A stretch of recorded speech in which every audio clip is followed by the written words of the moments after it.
नमस्कार दोस्तों, the learner point में आप सभी का स्वागत है। दोस्तों आज अपन करेंगे संस्कृत भाषा की संपूर्ण शिक्षण विधि। और ये दोस्तों शिक्षण विधि अपन कर लेंगे, उसके बाद आप निश्चित रूप से कोई सी भी टेस्ट सीरीज का प्रश्न हल करना आपका गलत नहीं होगा। यदि रीट के 70 का पेपर बनाया हुआ होगा तो आपका प्रश्न गलत नहीं होगा, और यदि एग्जामिनर का उद्देश्य आपसे प्रश्न गलत करवाना ही है तो मैं कुछ कह नहीं सकता। बाकी रीट के लेवल का कोई भी प्रश्न आपका गलत नहीं होगा, ये मैं 101% गारंटी लेता हूँ। देखिए दोस्तों, संस्कृत की शिक्षण विधियों की बात करूं तो अपन जैसे संस्कृत की शिक्षण विधि पढ़ेंगे उसके पश्चात दोस्तों लास्ट के अंदर आए हुए महत्वपूर्ण प्रश्न है वो अपन देखेंगे। तो ये नीचे देख लीजिए दोस्तों, सारे के सारे पेपर मैंने डाले हैं, ये आपको दिखा देता हूं मैं।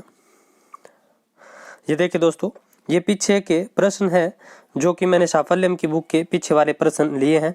ये प्रश्न अपन देखेंगे शिक्षण विधियों के। पहले अपन शिक्षण विधि पढ़ेंगे। तो शिक्षण विधि दोस्तों शुरू करूं इससे पहले आपसे निवेदन है कि आपने चैनल को अभी तक सब्सक्राइब नहीं किया है तो सब्सक्राइब कर लें, साथ ही बेल आइकन दबा लें ताकि आपको लेटेस्ट अपडेट सबसे पहले मिले। इसके अलावा दोस्तों कक्षा 6 राजस्थान अध्ययन की संपूर्ण PDF है वो टेलीग्राम पर डाल दी गई है।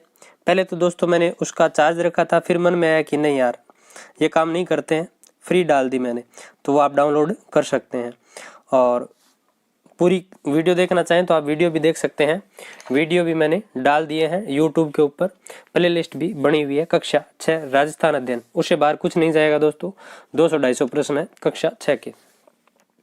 तो देखिए दोस्तों, शिक्षण विधियों की बात करूं मैं तो आप किसी भी सब्जेक्ट की शिक्षण विधि पढ़ना, चाहे SST पढ़ना, चाहे आप हिंदी की पढ़ना, चाहे आप मैथ साइंस की पढ़ना, चाहे आप संस्कृत की पढ़ना, आपको विद्वान नहीं बनना है दोस्तों। आपको कक्षा 8वीं तक के बच्चे पढ़ाने हैं। कौन सी क्लास तक के?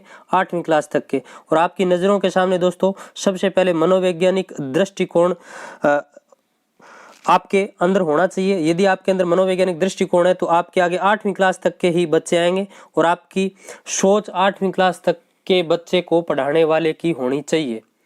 और यदि आप शिक्षण विधियों में विद्वान बनने की कोशिश करेंगे तो दोस्तों हकीकत बताऊं, प्रायोजना विधि है उसे PhD भी होती है, PhD में लगती है प्रायोजना विधि।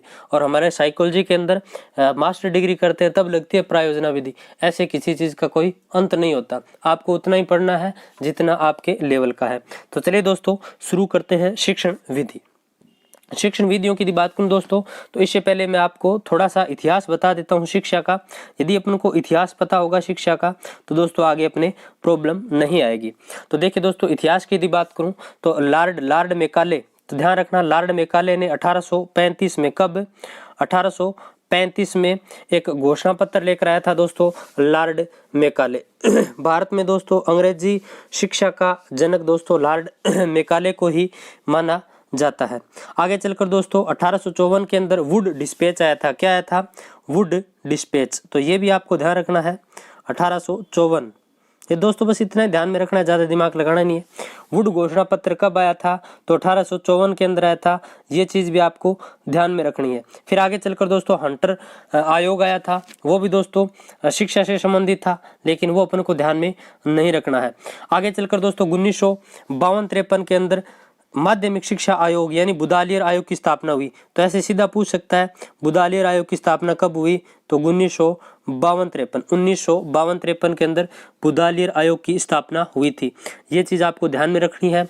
किसने की थी? तो दोस्तों बुदालियर आयोग है, इसकी स्थापना या माध्यमिक शिक्षा आयोग की स्थापना दोस्तों डॉक्टर लक्ष्मण सिंह बुदालियर की अध्यक्षता में की गई थी। आगे चलकर दोस्तों यदि बात करें तो संस्कृत आयोग कब आया था? तो ये अपने लिए महत्वपूर्ण हो जाता है क्योंकि अपन संस्कृत की शिक्षण विधियां पढ़ रहे हैं। तो संस्कृत आयोग है, इसका गठन हुआ था दोस्तों 1956 में। कब हुआ था? 1956 में हुआ था। किसके निर्देशन में हुआ था या अध्यक्षता किसने की थी इसकी? तो इसकी अध्यक्षता की थी दोस्तों सुनीत कुमार चटर्जी ने। किसने? सुनीत कुमार चटर्जी ने की थी। ये चीज आपको क्या है ध्यान में रखनी है। इसके बाद यदि बात करें दोस्तों तो 1961 के अंदर, कब? 1961 में। ये चीज आप ध्यान में रखना। 1961 के अंदर NCERT की स्थापना की गई। किसकी स्थापना की गई? NCERT की स्थापना की गई। आपको क्या करना है दोस्तों, गूगल के ऊपर लिखना है NCERT, उसकी फुल फॉर्म आएगी। फुल फॉर्म आप लिख लेना अपनी कॉपी के अंदर, national council national council education for research teaching. इस तरह से दोस्तों उसकी पूरी फुल फॉर्म आएगी। आप पूरी फुल फॉर्म लिख लेना, कई बार एग्जाम में NCERT की फुल फॉर्म है वो पूछ ली जाती है। आगे चल करके दोस्तों 1964 के अंदर, कब 1964 के अंदर शिक्षा आयोग, ये दोस्तों शिक्षा आयोग किसकी अध्यक्षता में गठित हुआ था? तो दौलत सिंह कोठारी, याद रखना, दौलत सिंह कोठारी की अध्यक्षता के अंदर शिक्षा आयोग का गठन किया गया 1964 में। आगे चलकर दोस्तों 1968 में राष्ट्रीय शिक्षा नीति का गठन किया गया। कब किया गया? 1968 के अंदर दोस्तों पहली राष्ट्रीय शिक्षा नीति बनाई गई थी। तो ये आप ध्यान में रखना दोस्तों। इस टाइम प्रधानमंत्री इंदिरा गांधी थी। ये रीट 2018 में प्रश्न पूछा गया है अभी पीछे। फिर देखिए दोस्तों आगे चल करके यदि बात करें तो 1986 के अंदर, कब? 1986 के अंदर दोस्तों नवीन राष्ट्रीय शिक्षा नीति की स्थापना की गई। ये भी बात आपको ध्यान में रखनी कि नवीन राष्ट्रीय शिक्षा नीति यानी दूसरी राष्ट्रीय शिक्षा नीति कब आई? 1986 में आई। कब आई? 1986 के अंदर आई थी। फिर देखिए दोस्तों 1987 में एक ऑपरेशन चलाया गया था दोस्तों, operation blackboard Rajiv Gandhi के समय। तो ये ध्यान में रखना, ऑपरेशन ब्लैक बोर्ड कब चलाया गया? 1987 में चलाया गया था ऑपरेशन ब्लैक बोर्ड। फिर देखिए दोस्तों 1992 में एक रिपोर्ट आई थी, प्रोफेसर यशपाल ने ये रिपोर्ट दी थी दोस्तों 1992 में। रिपोर्ट क्या थी कि बस्ते का बोझ कम हो, और इसको दोस्तों इस समिति को बोलते हैं यशपाल समिति। क्या बोलते हैं? यशपाल समिति बोलते हैं। यशपाल समिति ने एक रिपोर्ट दी थी कि बस्ते का बोझ कम हो। कब दी थी? 1992 में दी थी। और दोस्तों ये मिड डे मील है ना, मिड डे मील, तो मिड डे मील कब शुरू हुआ था? 1995 में शुरू हुआ था मिड डे मील। ये चीज आपको ध्यान में रखनी है कि मिड डे मील कब शुरू हुआ था? 1995 में शुरू हुआ था मिड डे मील। आगे चल करके यदि बात करें दोस्तों तो 2002 के अंदर महत्वपूर्ण काम हुआ था दोस्तों। 2002 में इंपॉर्टेंट है, हर जगह ये प्रश्न पूछा जाता है। 2002 के अंदर क्या काम हुआ था? 86वां संविधान संशोधन हुआ। कौन सा? 86वां संविधान संशोधन हुआ। 86वें संविधान संशोधन के तहत 6 से 14 वर्ष तक के बालकों को दोस्तों शिक्षा का मौलिक अधिकार ये दिया गया था दोस्तों। 86वां संविधान संशोधन 2002 6 से 14 वर्ष मौलिक अधिकार 21 क के अंतर्गत दोस्तों जोड़ा गया था। इस चीज को आपको ध्यान में रखना है। 2005 के अंदर क्या हुआ था दोस्तों? 2005 में राष्ट्रीय पाठ्यचर्या की रूपरेखा आई। अब देखिए दोस्तों आपके सामने दो शब्द है, वो अभी मैं क्लियर कर जाता हूं ताकि आपके जिंदगी में प्रॉब्लम ना आए। एक तो होती है दोस्तों पाठ्यचर्या। क्या होती है? पाठ्यचर्या। एक होता है दोस्तों पाठ्यक्रम। क्या होता है? पाठ्यक्रम। दोस्तों पाठ्यचर्या है ये तो होती है संकुचित, और पाठ्यक्रम होता है दोस्तों व्यापक। पाठ्यचर्या दोस्तों एक कक्ष तक सीमित टाइम टेबल होता है, और दोस्तों पाठ्यक्रम है ये विस्तृत होता है। ये विद्यालय के अंदर, विद्यालय के बाहर और विद्यालय से संबंधित समस्त जो गतिविधियां हैं वो पाठ्यक्रम के अंतर्गत आती है। दोस्तों अपन पाठ्यक्रम को सिलेबस बोलते हैं, जो कि अपन गलत बोलते हैं। सिलेबस बोलते हैं दोस्तों पाठ्यचर्या को, पाठ्यक्रम को बोलते हैं दोस्तों करिकुलम। किस से बना है करिकुलम? कुरेरे से बना है दोस्तों। करिकुलम कुरेरे से बना है, जिसका मतलब क्या होता है? दौड़ का मैदान। यानी एक दौड़ के मैदान में जैसे धावक दोस्तों दौड़ करके अपनी जीत को हासिल करता है, उसी प्रकार एक बच्चा है वो इस दौड़ के मैदान पर दौड़ करके अपने उद्देश्यों की पूर्ति करता है। तो ये चीज आप ध्यान में रखना। आगे चल करके दोस्तों क्या हुआ था 2009 के अंदर? कब? 2009 के अंदर क्या हुआ था? RTE राइट टू एजुकेशन लागू किया गया। ठीक है, तो ये बात भी आप ध्यान में रखना। RTE कब लागू हुआ? तो 2009 में लागू हुआ। फिर देखिए दोस्तों 2017 के अंदर 2017 के अंदर क्या हुआ था? नवीन शिक्षा नीति समिति का गठन किया गया। किसकी अध्यक्षता में? कृष्णा स्वामी कस्तूरी रंजन की अध्यक्षता के अंदर। तो ये बात आप ध्यान में रखना। आगे चल करके दोस्तों अभी दोस्तों नई शिक्षा नीति है ये बन चुकी है, 2020 के अंदर बन गई थी, लेकिन दोस्तों कांग्रेस की गवर्नमेंट है ये चीज़ें नहीं पूछेगी, क्योंकि कांग्रेस वाले तो कांग्रेस वाली पूछेंगे। तो दोस्तों कांग्रेस वाली आप ध्यान में रखना, 2020 के अंदर एक प्रोग्राम लॉन्च किया कांग्रेस सरकार ने दोस्तों, स्माइल प्रोग्राम। कौन सा programme? Smile programme. Smile programme क्या है दोस्तों? Social media interference for learning distance, तो डिस्टेंस एजुकेशन है दोस्तों ये। तो ये आपको ध्यान में रखना है स्माइल। मैंने दोस्तों एक दिन टेलीग्राम पर आपके लिए डाला भी था कि व्हाट्सएप के ऊपर दोस्तों जो ये स्माइल प्रोग्राम के तहत शिक्षा दी जा रही है, ये स्माइल प्रोग्राम है, उसका अभी सेकंड वर्जन भी आ चुका है, ठीक है। तो आप टेलीग्राम के ऊपर मेरी वो दोस्तों लिख करके वो पूरा डाला हुआ है, वो भी आप देख सकते हैं स्माइल वाला। तो स्माइल वाला आप ध्यान में रखना, ठीक है। अब देखिए दोस्तों 2 दिवस है, उन दिवसों को आपको ध्यान में रखना है। वो दिवस कौन कौन से हैं? एक तो है राष्ट्रीय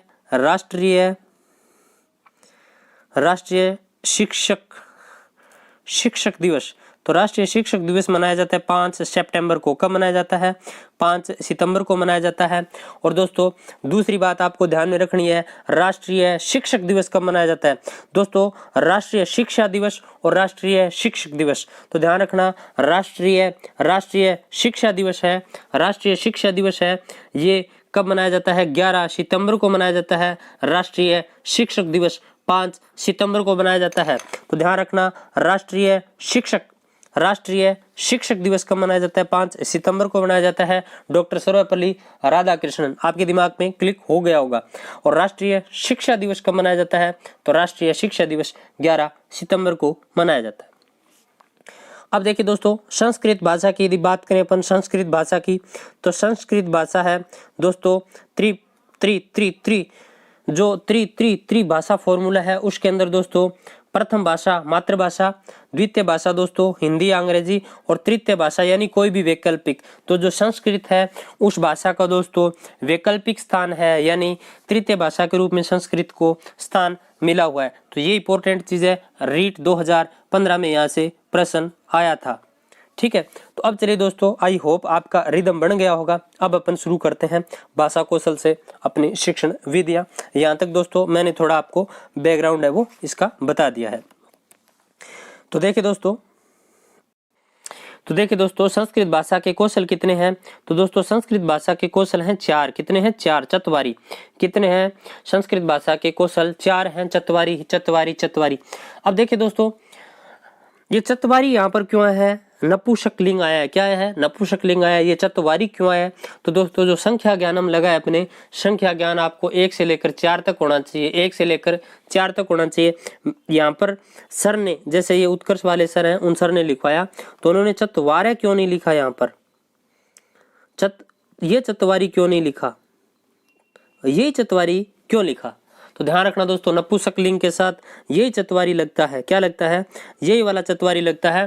तो इंपॉर्टेंट चीज है कि संख्या ज्ञान है वो अपन को 1 से 4 तक होना चाहिए। बाकी यदि नहीं भी है तो भी चलेगा, क्योंकि दोस्तों 1 तक है वो एका एकम द्वि इस तरह से चलता है दोस्तों।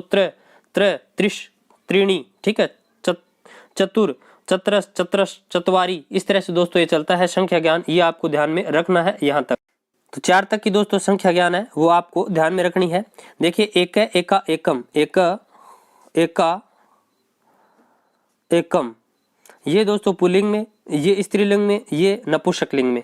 फिर दोस्तों द्वे, ऐसे द्वे, त्रे, तिस्त्रत, इस तरह से दोस्तों।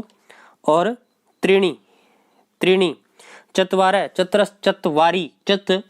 फिर आगे दोस्तों 5 6 7 8 9 10 11 12 13 14 15 16 17 18 19 20, इस तरह से चलती है। वहां तक आपकी प्रॉब्लम नहीं आएगी। 1 से 4 तक आपकी गिनती याद होनी चाहिए।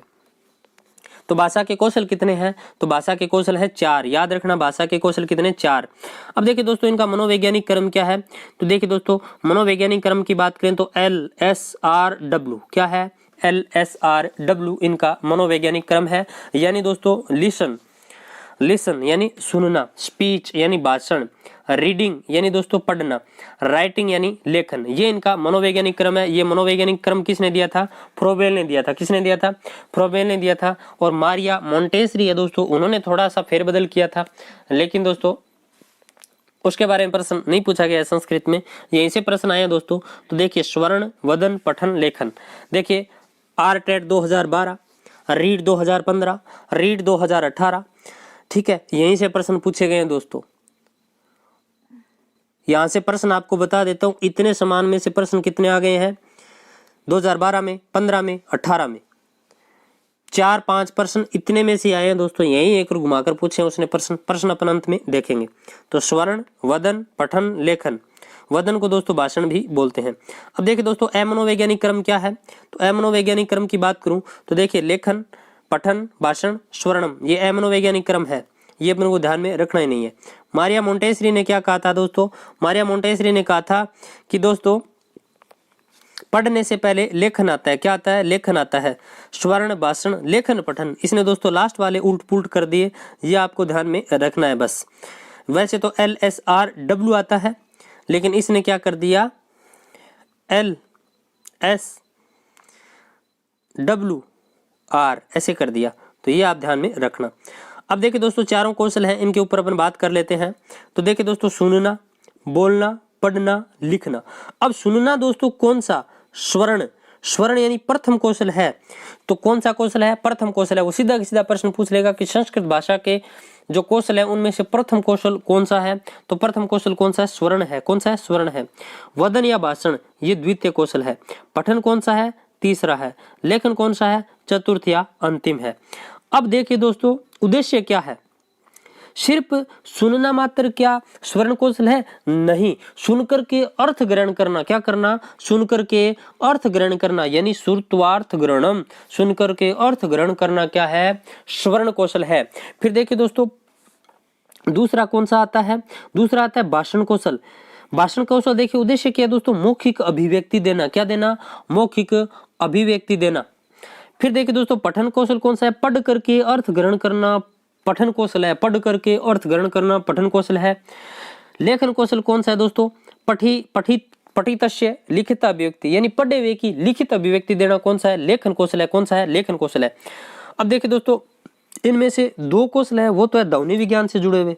एक तो है दोस्तों स्वर्ण कौशल, एक है भाषण कौशल। ये ध्वनि विज्ञान से जुड़े हुए हैं। दूसरे दो कौशल कौन कौन से हैं? पठन और लेखन कौशल। ये है लिपि विज्ञान से जुड़े हुए, यानी लेखन से जुड़े हुए। तो ये दोनों चीजें हैं, ये आपको क्या रखनी है? ध्यान में रखनी है। वेरी वेरी वेरी इंपॉर्टेंट है। अब देखिए दोस्तों आपसे एक प्रश्न ऐसे पूछ ले कि जो स्वर्ण कौशल है उसका महत्वपूर्ण साधन कौन सा है? तो गुरुमुख है। कौन है? गुरुमुख है, यानी गुरु का मुख है वो सर्वश्रेष्ठ साधन है दोस्तों स्वर्ण कौशल के विकास करने का साधन। इसके अलावा दोस्तों स्वर्ण कौशल को विकसित करने के साधन पूछ ले आपसे तो समाज है, रेडियो है, दूरदर्शन है, ठीक है, कंप्यूटर है। ये दोस्तों स्वर्ण कौशल के विकास करने वाले साधन है। इंपॉर्टेंट है, इंपॉर्टेंट है, इंपॉर्टेंट है, याद रखना।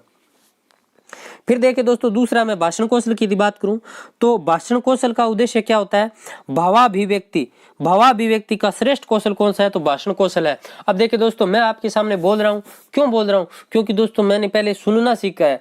यदि अपन किसी की बात को सुन नहीं सकते हैं तो अपन अपनी बात किसी दूसरे के सामने रख भी नहीं सकते।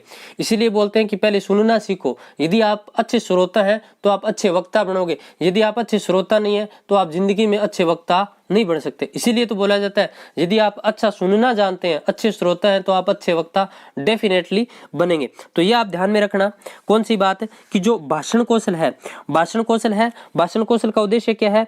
अभिव्यक्ति देना। क्या देना? अभिव्यक्ति देना, यानी भावों की अभिव्यक्ति देने का श्रेष्ठ कौशल कौन सा है? भाषण कौशल है।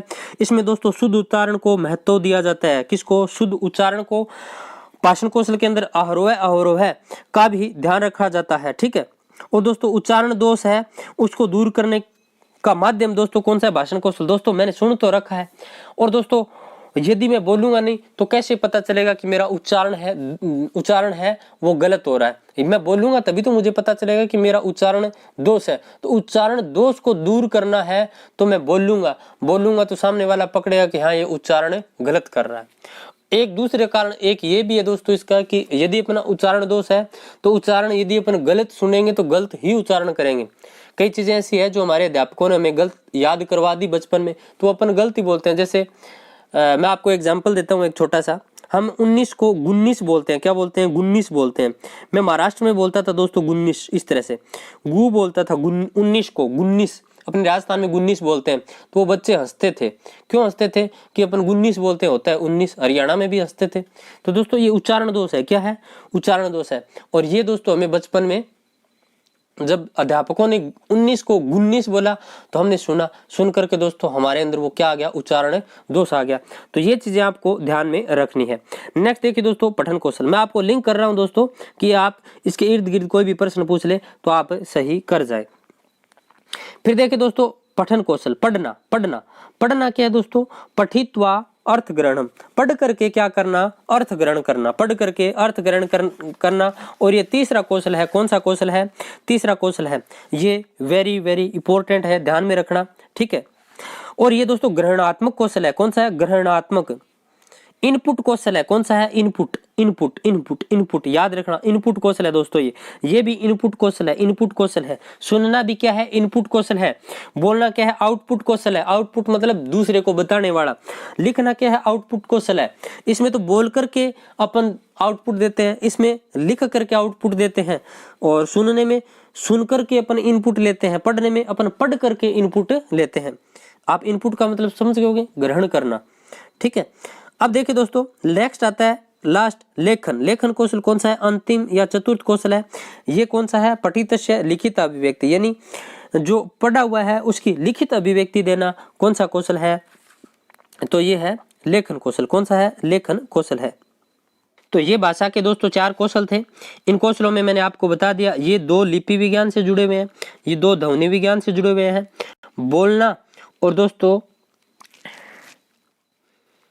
बोलना और लिखना ये आउटपुट कौशल है। सुनना और पढ़ना ये इनपुट कौशल है। इनपुट का मतलब दोस्तों ग्रहण करने वाले, और ये आउटपुट मतलब देने वाले। और इसका रूप दोस्तों स्थायी होता है। क्या होता है? लिखी हुई चीज क्या होती है? स्थायी। तो हमारे विचारों को स्थायित्व प्रदान करने वाला कौशल कौन सा है? आपसे पूछ ले तो लेखन कौशल है। तो इतना तो आप थोड़ा सा तो दिमाग लगा सकते हो दोस्तों। कैसे आपको प्रश्न पूछ ले तो आप बता सकते हैं। अब देखिए दोस्तों, अपन नेक्स्ट पड़ाव पे आते हैं। तो ये चीज मैं आपको बता चुका, आंतरिक कौशल, बाह्य कौशल। आंतरिक यानी ग्रहणात्मक, इनपुट कौशल, अभिव्यक्ति यानी आउटपुट कौशल। स्वर्ण और पठन दोस्तों कौन से कौशल है? आंतरिक कौशल है, ग्रहणात्मक कौशल है। बाह्य कौशल कौन से हैं? तो भाषण और लेखन ये बाह्य कौशल हैं। फिर देखिए दोस्तों, संस्कृत में अभिव्यक्ति से ज्यादा ग्रहण कौशल पर बल दिया जाता है। कौन से पे? संस्कृत भाषा में अभिव्यक्ति से ज्यादा ग्रहण कौशल पर बल दिया जाता है। अब ग्रहण कौशल पर बल क्यों दिया जाता है? मैंने आपको शुरू में बोल दिया था दोस्तों, जैसा हम सुनेंगे वैसा ही हम उच्चारण करेंगे। जैसा हम सुन करके सीखेंगे तो उसी के ऊपर अपना पूरा का पूरा वो सारा सिस्टम है वो डिपेंड करेगा। इसीलिए तो सुबोपल्ली है, सुनना, बोलना, पढ़ना, लिखना।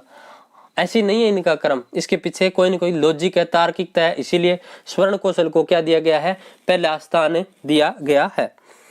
नेक्स्ट देखिए दोस्तों, स्वर्ण कौशल। अब स्वर्ण कौशल की बात करें, थोड़ा सा डिटेल में पढ़ते हैं। तो देखिए, भाषा का ग्रहण प्राय स्वर्ण कौशल के माध्यम से होता है। अतः इस प्रक्रिया में स्वर्णेंद्रियों का अत्यधिक महत्व होता है। स्वर्णेंद्रियों का अत्यधिक महत्व है। केवल सुनना मात्र ही स्वर्ण कौशल नहीं है, बल्कि वक्ता या प्रवक्ता के कथन को सुनकर के अर्थ ग्रहण करना स्वर्ण कौशल कहलाता है। क्या कहलाता है? स्वर्ण कौशल कहलाता है। फिर देखिए भाषण कौशल। भाषण कौशल की यदि बात करूं दोस्तों, तो अपने आशय या विचारों को प्रकट करने के लिए सार्थक शब्दों का प्रयोग करके ही बोलना भाषण कौशल कहलाता है। भाषण कौशल को प्रभावी बनाने हेतु परिवार व वातावरण की महत्वपूर्ण भूमिका होती है। ये मैंने आपको पीछे बता दिया। फिर देखिए, यदि हमने छात्रों का बोलने में प्राथमिक स्तर पर सुधार नहीं किया तो माध्यमिक स्तर पर कर पाना कठिन होता है। देखिए दोस्तों, प्राथमिक स्तर पर अपन उच्चारण गलत करते थे तो उन शब्दों का आज भी अपन उच्चारण है वो गलत करते हैं। तो ये चीज आपको ध्यान में रखनी है। प्राथमिक स्तर पर उच्चारण कौशल है उसमें सुधार करवाना चाहिए।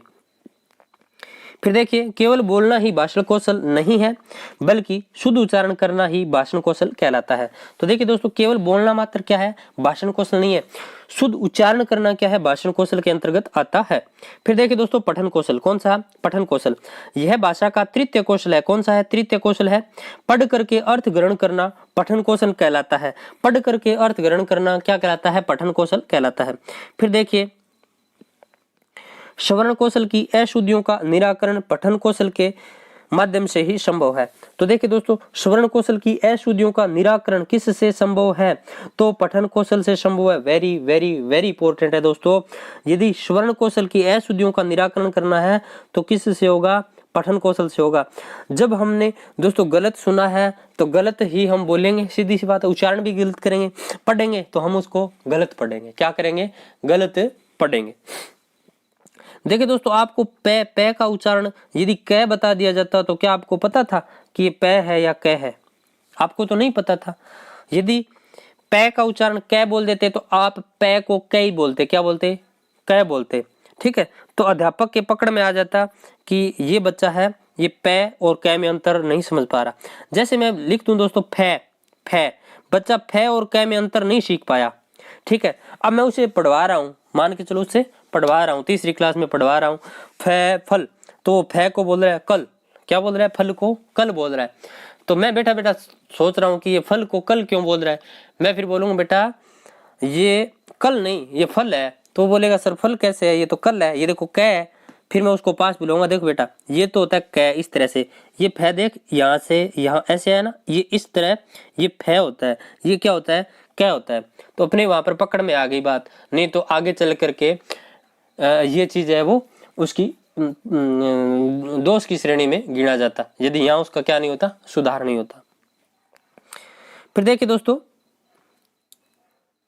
पठन कौशल, पठन कौशल की बात करें दोस्तों तो दो प्रकार का होता है। कितने प्रकार का होता है, दो प्रकार का होता है, शेषवर वाचन और मौन वाचन। शेषवर वाचन भी दोस्तों तीन प्रकार का होता है। कितने प्रकार का, तीन प्रकार का। मौन वाचन भी कितने प्रकार का होता है, तीन प्रकार का होता है। कितने प्रकार का, तीन प्रकार का। देखिए, शेषवर वाचन पहला आदर्श वाचन, दूसरा अनुकरण वाचन, तीसरा समवेत वाचन। आदर्श वाचन है ये हमेशा कौन करता है, शिक्षक करता है। याद रखना, आदर्श वाचन कौन करता है, शिक्षक करता है। अनुकरण वाचन कौन करते हैं, तो छात्र करते हैं। कौन करते हैं, छात्र करते हैं। समवेत वाचन कौन करते हैं, तो समूह में छात्र करते हैं समवेत वाचक वाचन। ठीक है, तो ये चीज आप ध्यान में रखना, इसमें समझाने वाला कुछ नहीं है। फिर देखिए, मौन वाचन, मौन वाचन की बात करूं दोस्तों तो ये तीन तरह का होता है। सामान्य मौन वाचन, द्रुत या त्वरित मौन वाचन, गंभीर मौन वाचन। दोस्तों अपन नॉर्मल रूप से पढ़ रहे हैं तो वो सामान्य मौन वाचन है। ठीक है, फिर देखिए दोस्तों, द्रुत गति से यानी अपन बहुत फास्टली पढ़ रहे हैं तो वो है द्रुत या त्वरित। गंभीर कौन सा होता है दोस्तों, एक एक अक्षर को समझते हुए और उसके भावों को, अर्थों को समझना, कौन सा है, गंभीर मौन वाचन है। कौन सा है, गंभीर मौन वाचन है। देखिए दोस्तों, मौन वाचन की बात करें तो मौन वाचन में छात्र नीरसता महसूस करता है। छात्र मौन वाचन में क्या करता है, नीरसता महसूस करता है। लेकिन दोस्तों वेरी वेरी वेरी इंपॉर्टेंट है, सर्वाधिक अर्थ ग्रहण करने वाला कौशल भी कौन सा होता है, मौन वाचन होता है। तो सर्वाधिक अर्थ ग्रहण करने वाला कौशल आपसे पूछ ले कौन सा है, तो कौन सा होगा, मौन वाचन होगा। कौन सा होगा, मौन वाचन होगा। ऐसे पूछ ले कि सर्वाधिक अर्थ ग्रहण किस वाचन में होता है, तो मौन वाचन में होता है। कौन से में, मौन वाचन में होता है। अब देखिए दोस्तों, मौन वाचन है वो सामान्यतः कौन सी कक्षा से शुरू कर दिया जाता है, तो कक्षा 6 से प्रारंभ होता है मौन वाचन। कौन सी क्लास से, कक्षा 6 से मौन वाचन है वो प्रारंभ होता है। लेकिन दोस्तों इसका पीछे क्वेश्चन आया था, कक्षा 3 से भी माना गया है कि सामान्यतः मौन वाचन किस कक्षा से शुरू होता है, तो कक्षा 3 से भी माना गया है। ठीक है, तो ये चीज आप ध्यान में रखना दोस्तों। सामान्यतः मौन वाचन किस कक्षा से शुरू होता है, कक्षा 6 से। लेकिन दोस्तों ये प्रश्न आया हुआ है, कक्षा 3 माना गया था, तो ये थोड़ा आप ध्यान में रखना।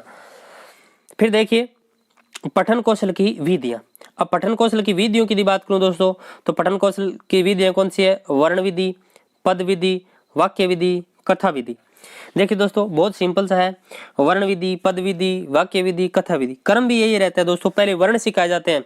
वर्ण जैसे मैंने क, ख, ठीक है, ग, घ, ञ, इस तरह से अपन क्या सिखाते हैं, वर्ण सिखाते हैं। फिर पद सिखाते हैं। पद क्या, क, का, क क क च च च, इस तरह से जोड़े वाले सिखाते हैं। ठीक है, फिर अपन दोस्तों वाक्य सिखाते हैं, कल फल चल जल पी, इस तरह से है ना। फिर वाक्य से क्या, कथा। इस तरह से दोस्तों ये पठन कौशल की विधियां हैं। ठीक है, अ जैसे अ वर्ण आम पद, आम खाता है, वाक्य। ठीक है, फिर आगे इस तरह से दोस्तों कहानी में भी इसको ऐड कर देंगे, तो ये ध्यान में रखना। फिर है दोस्तों लेखन कौशल। कौन सा, लेखन कौशल। अंतिम कौशल है दोस्तों लेखन कौशल। लेखन कौशल भाषा का अंतिम या चतुर्थ कौशल माना जाता है। तो लेखन कौशल भाषा का अंतिम या चतुर्थ कौशल माना जाता है। ये इंपॉर्टेंट चीज आपको ध्यान में रखनी है। देखिए दोस्तों, पढ़े हुए विषय को लिखित रूप में अभिव्यक्त करना ही लेखन कौशल कहलाता है। क्या कहलाता है, लेखन कौशल कहलाता है। ये चीज आपको क्या करनी है, ध्यान में रखनी है। फिर देखिए, यह भाषा का सबसे कठिन कौशल माना जाता है। तो भाषा का सबसे कठिन कौशल आपसे पूछ ले तो लेखन कौशल है, ये भाषा का सबसे कठिन कौशल है। दोस्तों बच्चा है वो बोलना सीख जाएगा कै कबूतर, लेकिन आप उसे कै कबूतर लिखवाएंगे ना तो हमेशा ही वो उल्टा लिख कर लाएगा। कैसे लिख कर लाएगा, उल्टा लिख कर लाएगा। अभी आपको मैं लिख कर दिखाता हूं।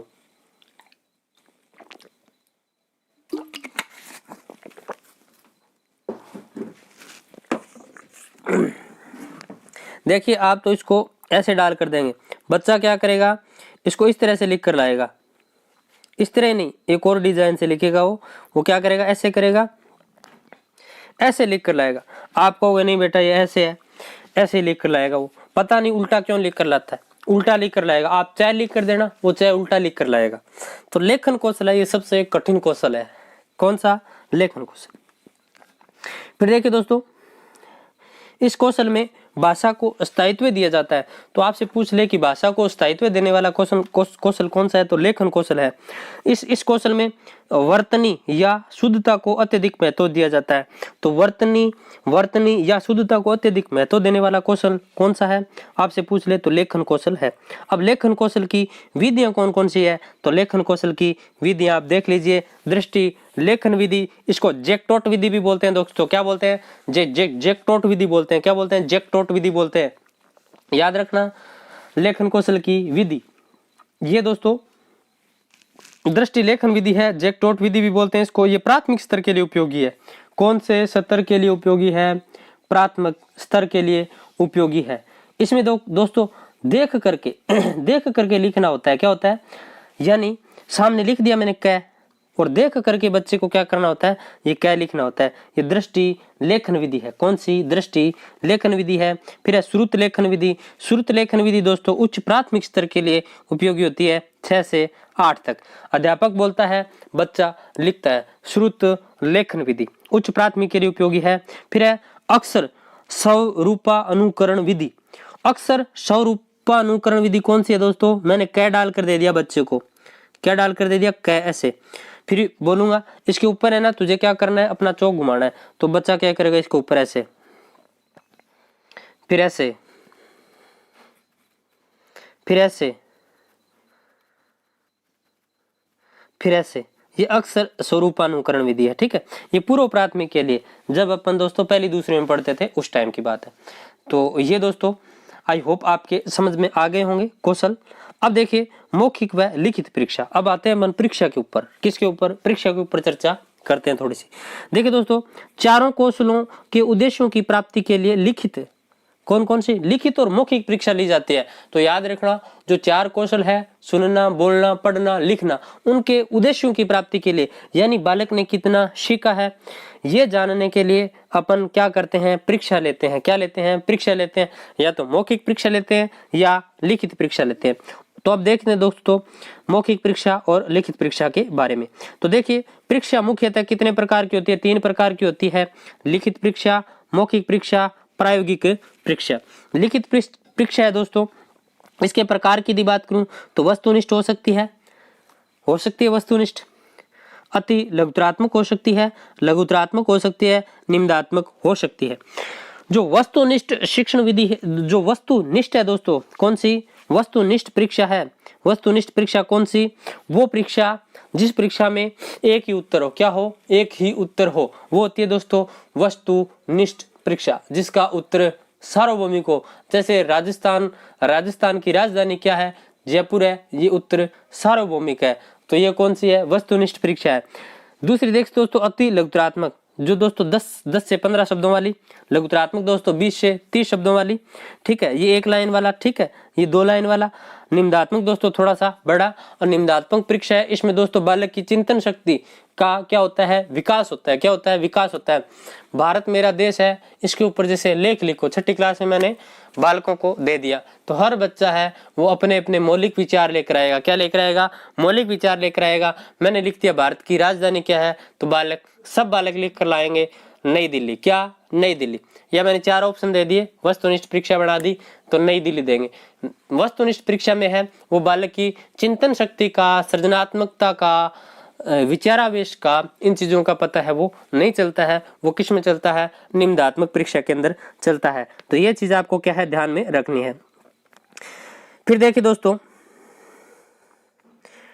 मौखिक परीक्षा। मौखिक परीक्षा कौन कौन सी होती है? तो साक्षात्कार क्या होता है दोस्तों? 2 व्यक्तियों के बीच कोई उद्देश्यपूर्ण बातचीत क्या कहलाती है? साक्षात्कार। मौखिक परीक्षा नहीं होती थी क्या अपनी? टीचर एक वो ले लेता था और वो अपन से 4-5 प्रश्न पूछता था और नंबर दे देता था 10 में से 5, 7, 4, 2, 3, ठीक है, वो दोस्तों।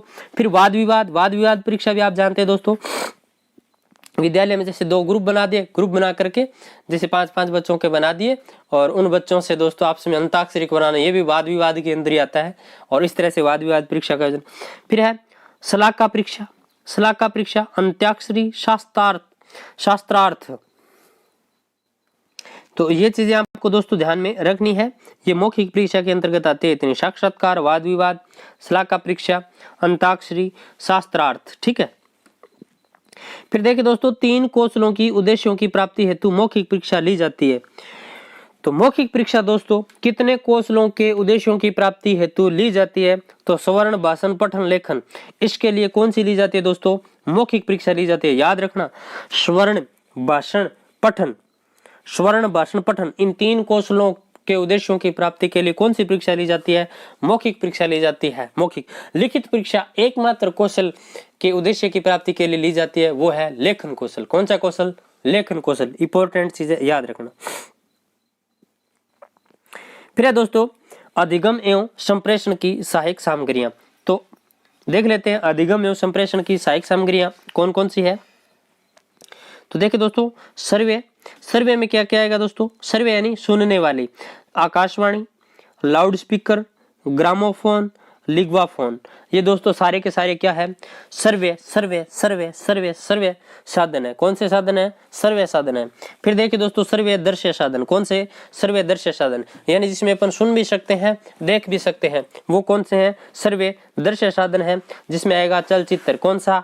चलचित्र आएगा, संगणक आएगा यानी कंप्यूटर आएगा, दूरदर्शन आएगा, ठीक है। इसके अलावा दोस्तों नाटक, अभिनय, क्षेत्र भ्रमण, ये सारे के सारे सर्वे दृश्य के अंतर्गत आएंगे, यानी सुन भी सकते हैं, देख भी सकते हैं। फिर देखिए दोस्तों दृश्य में क्या आएगा? प्रतिकृति बोलते हैं दोस्तों मॉडल को। प्रतिकृति तो वो मॉडल।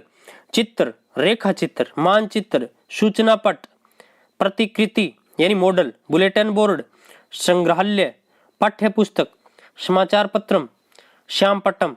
तो दोस्तों ये सारे के सारे क्या है? दृश्य है। श्यामपट्ट है दोस्तों, ये वेरी वेरी इंपॉर्टेंट है। श्यामपट्ट है ये दोस्तों शिक्षण का अभिन्न मित्र माना जाता है। क्या माना जाता है? अभिन्न मित्र माना जाता है। श्यामपट्ट के बारे में दोस्तों एक ध्यान रखना, श्यामपट्ट आजकल हरे रंग के चलते हैं विद्यालयों में। कौन से कलर के चलते हैं? हरे रंग के चलते हैं। हरा रंग है दोस्तों, ये आप लाइब्रेरियों में पढ़ने के लिए जाते हैं, लाइब्रेरियों में आपको हरा रंग मिलेगा लगभग, और विद्यालयों के अंदर भी आपको बोर्ड है वो हरे रंग के मिलेंगे। हरे रंग के मिलने का कारण क्या है? एक मनोवैज्ञानिक प्रभाव दोस्तों पड़ता है इस चीज का। और आजकल दोस्तों हर जगह मनोविज्ञान है वो अप्लाइड रूप में चल रही है। यानी हरा रंग है वो अपने माइंड को शांत रखता है। क्या रखता है? शांत रखता है, कूलिंग देता है। इसलिए दोस्तों आपको विद्यालय के अंदर बोर्ड है वो हरे रंग के मिलेंगे। लाइब्रेरी है उसके चारों ओर दोस्तों आपको आजकल हरा कलर मिलेगा। तो शांति का कलर होता है दोस्तों हरा कलर, माइंड को क्या रखता है? कूल रखता है। देखिए श्यामपट्ट कौशल का मुख्य उद्देश्य क्या है? श्यामपट्ट कौशल का मुख्य उद्देश्य है लेखन कौशल का विकास करना इंपॉर्टेंट है। श्यामपट्ट कौशल का मुख्य उद्देश्य क्या है? लेखन कौशल का विकास करना। और श्यामपट्ट के ऊपर दोस्तों, श्यामपट्ट के ऊपर झाड़न कैसे किया जाता है? झाड़न का मतलब होता है दोस्तों, जो डस्टर होता है उसको उपयोग में कैसे लेते हैं? झाड़न बोलते हैं डस्टर को।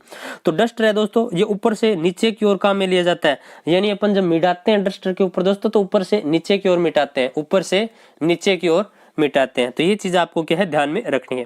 फिर आती है दोस्तों शिक्षण विधियां, यानी संस्कृत भाषा शिक्षण की विधियां। इनके ऊपर अपन अब चर्चा करते हैं। शिक्षण शिक्षण शिक्षण शब्द की बात करूं दोस्तों, तो शिक्षणम शब्द है वो शिक धातु। शिक्षणम में शिक धातु है। कौन सी शिक धातु है दोस्तों? ल्यूट प्रत्यय है। कौन सा प्रत्यय है? ल्यूट प्रत्यय है। कौन सा? ल्यूट प्रत्यय है। शिक शिक शिक जमा में अन शिक्षणम, और इससे दोस्तों नम से क्या बन गया? शिक्षणम बन गया, शिक्षणम बन गया, शिक्षणम बन गया। ठीक है, तो ये आप ध्यान में रखना। ठीक है, फिर देखिए दोस्तों उद्देश्य सारणी की बात करें तो देखिए व्याकरण शिक्षण का उद्देश्य क्या होता है? भाषा का ज्ञान देना। व्याकरण शिक्षण का मुख्य उद्देश्य क्या है? भाषा का ज्ञान देना। अनुवाद शिक्षण का मुख्य उद्देश्य क्या है? द्विभाषा ज्ञानम, यानी दो भाषाओं का ज्ञान करवाना अनुवाद शिक्षण का मुख्य उद्देश्य है। वेरी वेरी वेरी इंपॉर्टेंट है। अनुवाद शिक्षण का उद्देश्य क्या है? दो भाषाओं का ज्ञान करना, द्विभाषा ज्ञानम। जैसे दोस्तों आप संस्कृत पढ़ा रहे हो, संस्कृत जब आप पढ़ा रहे हो तो आप संस्कृत के अंदर बोलोगे पहले पूरा का पूरा जो भी गद्यांश या पद्यांश है, फिर आप क्या करोगे? उसका उच्चारण हिंदी में करोगे। क्या करोगे? हिंदी में क्या करोगे? तो वो क्या कर रहे हो? आप अनुवाद कर रहे हो। दो भाषाएं तैयार हो रही है, हिंदी और संस्कृत दोनों भाषाएं आपकी तैयार हो रही है। ये अनुवाद शिक्षण है। फिर गद्य शिक्षण। कौन सा? गद्य शिक्षण। गद्य शिक्षण की बात करूं दोस्तों तो ग्रहण अभिव्यक्तिश्च, यानी ग्रहण किए हुए की अभिव्यक्ति देना। क्या? ग्रहण किए हुए की अभिव्यक्ति देना गद्य शिक्षण है। क्या है? गद्य शिक्षण है। पद्य शिक्षण की बात करूं दोस्तों तो पद्य शिक्षण का उद्देश्य है रसानुभूति करवाना। क्या करवाना? रसानुभूति करवाना पद्य शिक्षण का उद्देश्य है।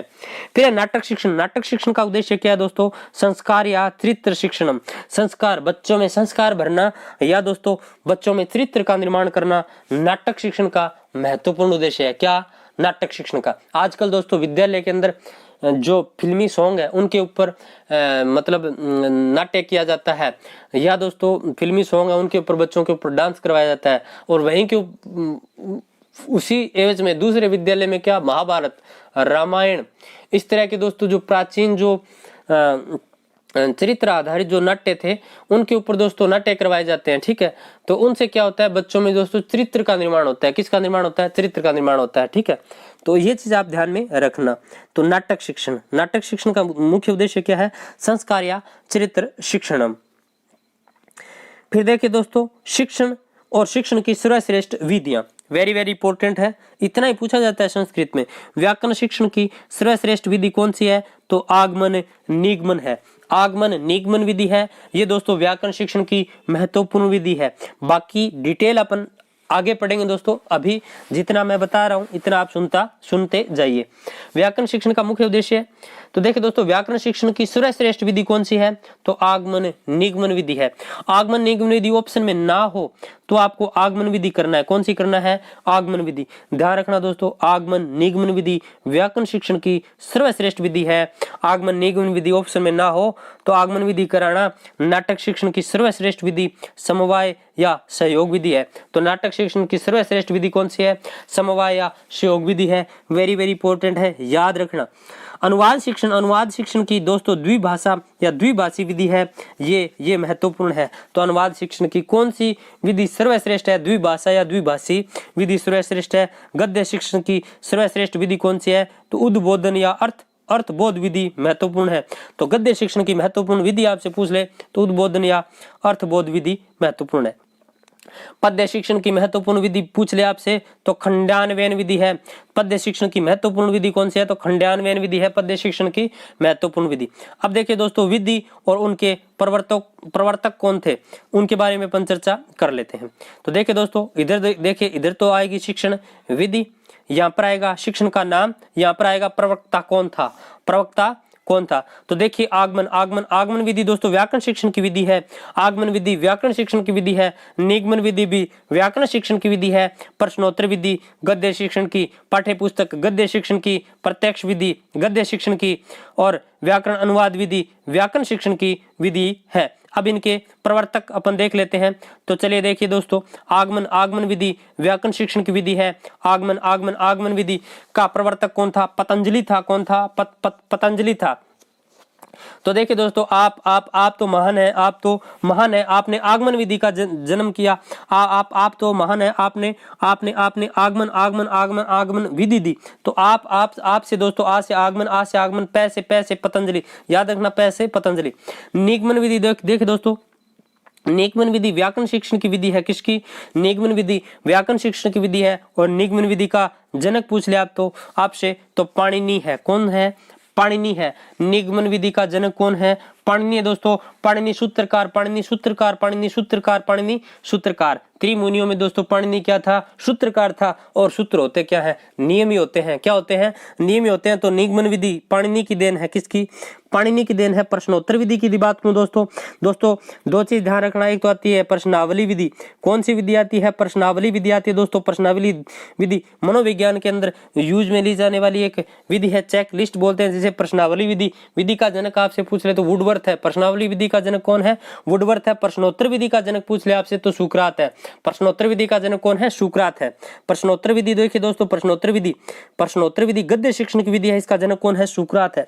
पाठ्य पुस्तक विधि की बात करूं तो गद्य शिक्षण की विधि है दोस्तों वेस्ट मोद्य गद्य शिक्षण की महत्वपूर्ण विधि है। देखिए दोस्तों, पाठ्य पुस्तकों को आप वेस्ट मत कीजिए, पाठ्य पुस्तकों को वेस्ट मत कीजिए। ऑनलाइन स्टडी में कुछ नहीं रखा, पाठ्य पुस्तकों को आप वेस्ट मत कीजिए। ऑनलाइन स्टडी में कुछ नहीं रखा, पाठ्य पुस्तकों को आप वेस्ट मत कीजिए। सिलेक्शन पाठ्य पुस्तकें करवाएगी, यानी दोस्तों पाठ्य पुस्तकों को आप वेस्ट मत कीजिए। डॉक्टर वेस्ट मोद्य याद रखना, गद्य शिक्षण की महत्वपूर्ण विधि।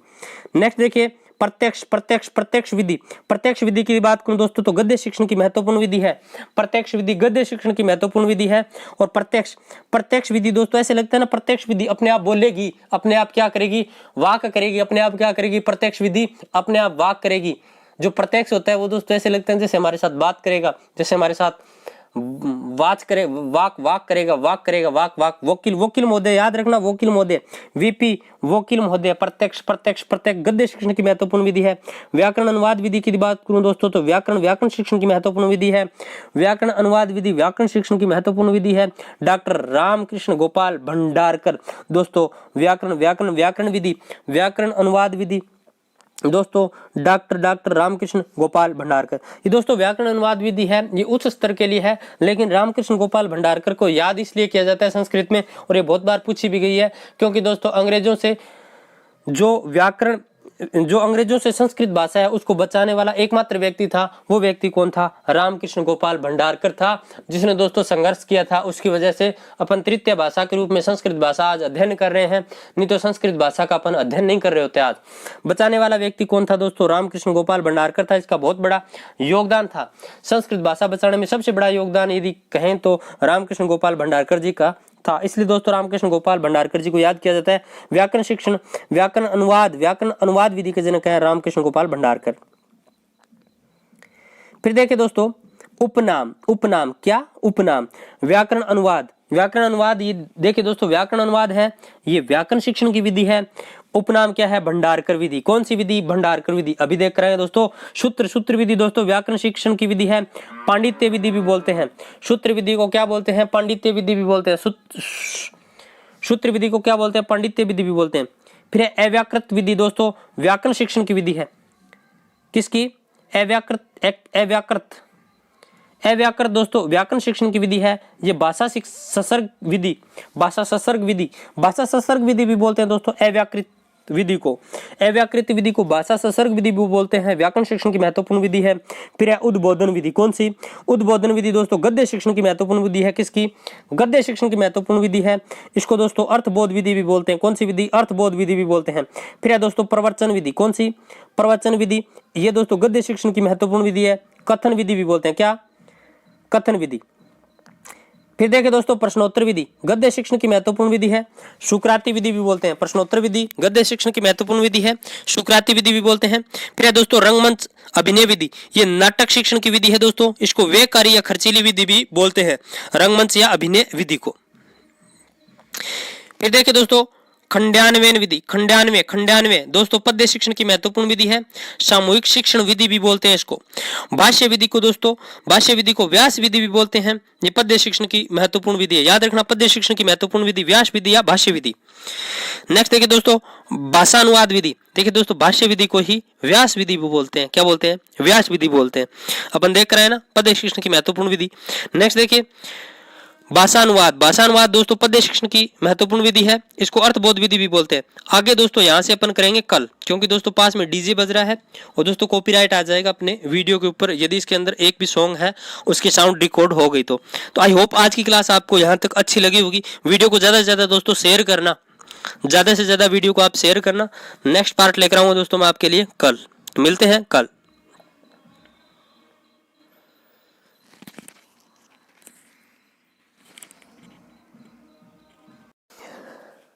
नमस्कार दोस्तों, द लर्नर पॉइंट में आप सभी का स्वागत है। दोस्तों अपन कल कर रहे थे संस्कृत भाषा की शिक्षण विधियां। आज दोस्तों ये वीडियो है ये आपका पूरा कंप्लीट हो जाएगा, चाहे 2 घंटा का बने चाहे 1.5 घंटा का बने। कल दोस्तों डीजे की साउंड की वजह से दोस्तों मैंने वीडियो को रोक दिया था क्योंकि कॉपीराइट आ जाता है, इसलिए। तो शुरू करते हैं यहाँ से, यहाँ तक मैंने छोड़ा था दोस्तों। देखिए एक बार यहाँ से दोबारा आपको बता देता हूँ। उपनाम सारणी अपन देख रहे थे दोस्तों। उपनाम सारणी यानी व्याकरण अनुवाद है, ये व्याकरण शिक्षण से संबंधित है। उपनाम है भंडारकर विधि। फिर सूत्र विधि दोस्तों व्याकरण से संबंधित है और दोस्तों इसको पांडित्य विधि भी कहते हैं। फिर देखिए दोस्तों अव्याकृति विधि, इसको व्याकरण शिक्षण की विधि है दोस्तों, भाषा संसर्ग विधि भी कहते हैं। फिर है दोस्तों उद्बोधन विधि, ये गद्य शिक्षण की विधि है दोस्तों, इसको अर्थबोध विधि भी बोलते हैं। फिर है प्रवचन विधि, प्रवचन विधि दोस्तों गद्य शिक्षण की महत्वपूर्ण विधि है। और देखिए दोस्तों इसको कथन विधि भी बोलते हैं। क्या बोलते हैं? कथन विधि। प्रश्नोत्तर विधि दोस्तों गद्य शिक्षण की विधि है, इसको शुक्राति विधि भी बोलते हैं। फिर देखिए दोस्तों रंगमंच अभिनय विधि नाटक शिक्षण की विधि है, इसको व्ययकारी या खर्चीली विधि भी कहते हैं। फिर है खंडान्वय विधि। खंडान्वय विधि दोस्तों पद्य शिक्षण की विधि है, इसको सामूहिक शिक्षण विधि कहते हैं। फिर है भाष्य विधि, ये पद्य शिक्षण की विधि है दोस्तों, इसको व्यास विधि भी कहते हैं। फिर है भाषा अनुवाद विधि, ये दोस्तों पद्य शिक्षण की विधि है, इसको अर्थबोध विधि भी बोलते हैं। अब चलिए दोस्तों शुरू करते हैं आज की क्लास यहाँ से। एक देखिए दोस्तों मैंने कल वीडियो में RTE 2009 इसको ऐसे ही सीधा बोल गया था दोस्तों। RT 2009 को लागू हुआ, तो ये थोड़ा देख लेना दोस्तों। RT 2009 है, ये 1 अप्रैल 2010 को पूरे भारत देश में लागू हुआ था, जम्मू कश्मीर को छोड़कर। लेकिन वर्तमान में दोस्तों जम्मू कश्मीर के अंदर भी RT 2009 है वो लागू है 2019 से। नेक्स्ट देखिए शिक्षणम। शिक्षणम देखिए दोस्तों शिक धातु और ल्यूट प्रत्यय से बना है, शिक्षणम शब्द है ये। फिर देखिए दोस्तों व्याकरणम। व्याकरणम दोस्तों अष्टाध्यायी का अपर नाम है और इसका दूसरा नाम दोस्तों शब्दानुशासन। व्याकरण को शब्दानुशासन भी कहते हैं। और व्याकरण को शब्दानुशासन कहा किसने था? तो पतंजलि महोदय ने कहा था। किसने कहा था? पतंजलि महोदय ने कहा था। फिर देखिए दोस्तों संस्कृत भाषा कैसी है? तो संस्कृत भाषा संश्लेषणात्मक है, वेरी वेरी इंपॉर्टेंट है, इसको आप गांठ बांध लेना दोस्तों। संस्कृत भाषा है ये संश्लेषणात्मक है। कौन सी है? संश्लेषणात्मक भाषा है। संस्कृत भाषा का स्थान कैसे है दोस्तों? तो संस्कृत भाषा का स्थान वैकल्पिक है। क्या है? वैकल्पिक। कल मैं आपको समझा गया था। फिर देखिए दोस्तों वस्तुनिष्ठ परीक्षा को विश्वसनीय तथा निम्नात्मक परीक्षा को अविश्वसनीय कहा जाता है। ऐसा क्या कारण है दोस्तों? जो वस्तुनिष्ठ परीक्षा है इसको तो विश्वसनीय कहा जाता है और निम्नात्मक परीक्षा इसको अविश्वसनीय कहा जाता है। क्योंकि दोस्तों वस्तुनिष्ठ परीक्षा है इसका निश्चित उत्तर होता है और दोस्तों 10 नंबर यदि आपके आ रहे हैं, किसी एग्जामिनर ने चेक किए तो आपके 10 ही आएंगे, ऊपर नीचे नहीं होंगे। यदि कोई निम्नात्मक प्रश्न वाला सिस्टम है, यदि कोई व्यक्ति चेक करेगा तो वो 10 में से 8 दे सकता है, 9 दे सकता है। कोई दूसरा चेक करेगा तो वो 7 भी दे सकता है। कोई तीसरा चेक करे तो 10 में से 10 भी दे सकता है। तो ये दोस्तों आप ध्यान में रखना। कई बार ऐसे होता है ना, अपन रीचेकिंग करवाते हैं तो नंबर घटकर आ जाते हैं, कई बार नंबर क्या है बढ़कर आ जाते हैं। और मनोवैज्ञानिक परीक्षणों की विशेषताएं आगे बताऊंगा दोस्तों आपको। उस टाइम आपको मैं बता दूंगा वस्तुनिष्ठता क्या होती है, विश्वसनीयता क्या होती है, वैधता क्या होती है, ठीक है। प्रमाणीकृत परीक्षण कौन सा है होता है, मानकीकरण क्या होता है, ये सारी चीजें अपन बाद में बात करेंगे दोस्तों। जब SST वाली शिक्षण विधि करवाऊंगा या हिंदी की करवाऊंगा तब बताऊंगा आपको, ठीक है। फिर देखिए,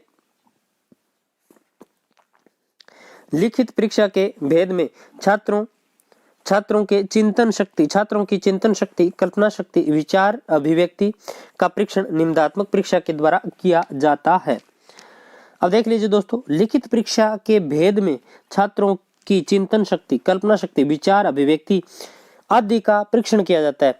और इसका परीक्षण कौन सी परीक्षा के माध्यम से होता है, तो निबंधात्मक। ऊपर मैंने आपको बताया था ना कि यदि ज्ञानात्मक क्षेत्र का अपन को अध्ययन करना है, ज्ञानात्मक क्षेत्र के बारे में जानता है कि बच्चे का ज्ञानात्मक क्षेत्र कितना विकसित है, तो इसके लिए जो वस्तुनिष्ठ प्रश्न है वो कारगर सिद्ध होते हैं। यदि बोधात्मक स्तर अपन को जानना है, यानी बौद्धिक विकास कितना हुआ है, तर्क, चिंतन, इन चीजों का डेवलपमेंट कितना हुआ है, इन चीजों के बारे में जानना है, तो हमें निबंधात्मक परीक्षा है वो लेनी पड़ेगी, जिसके अंदर बालक है वो चिंतन करके उत्तर देगा।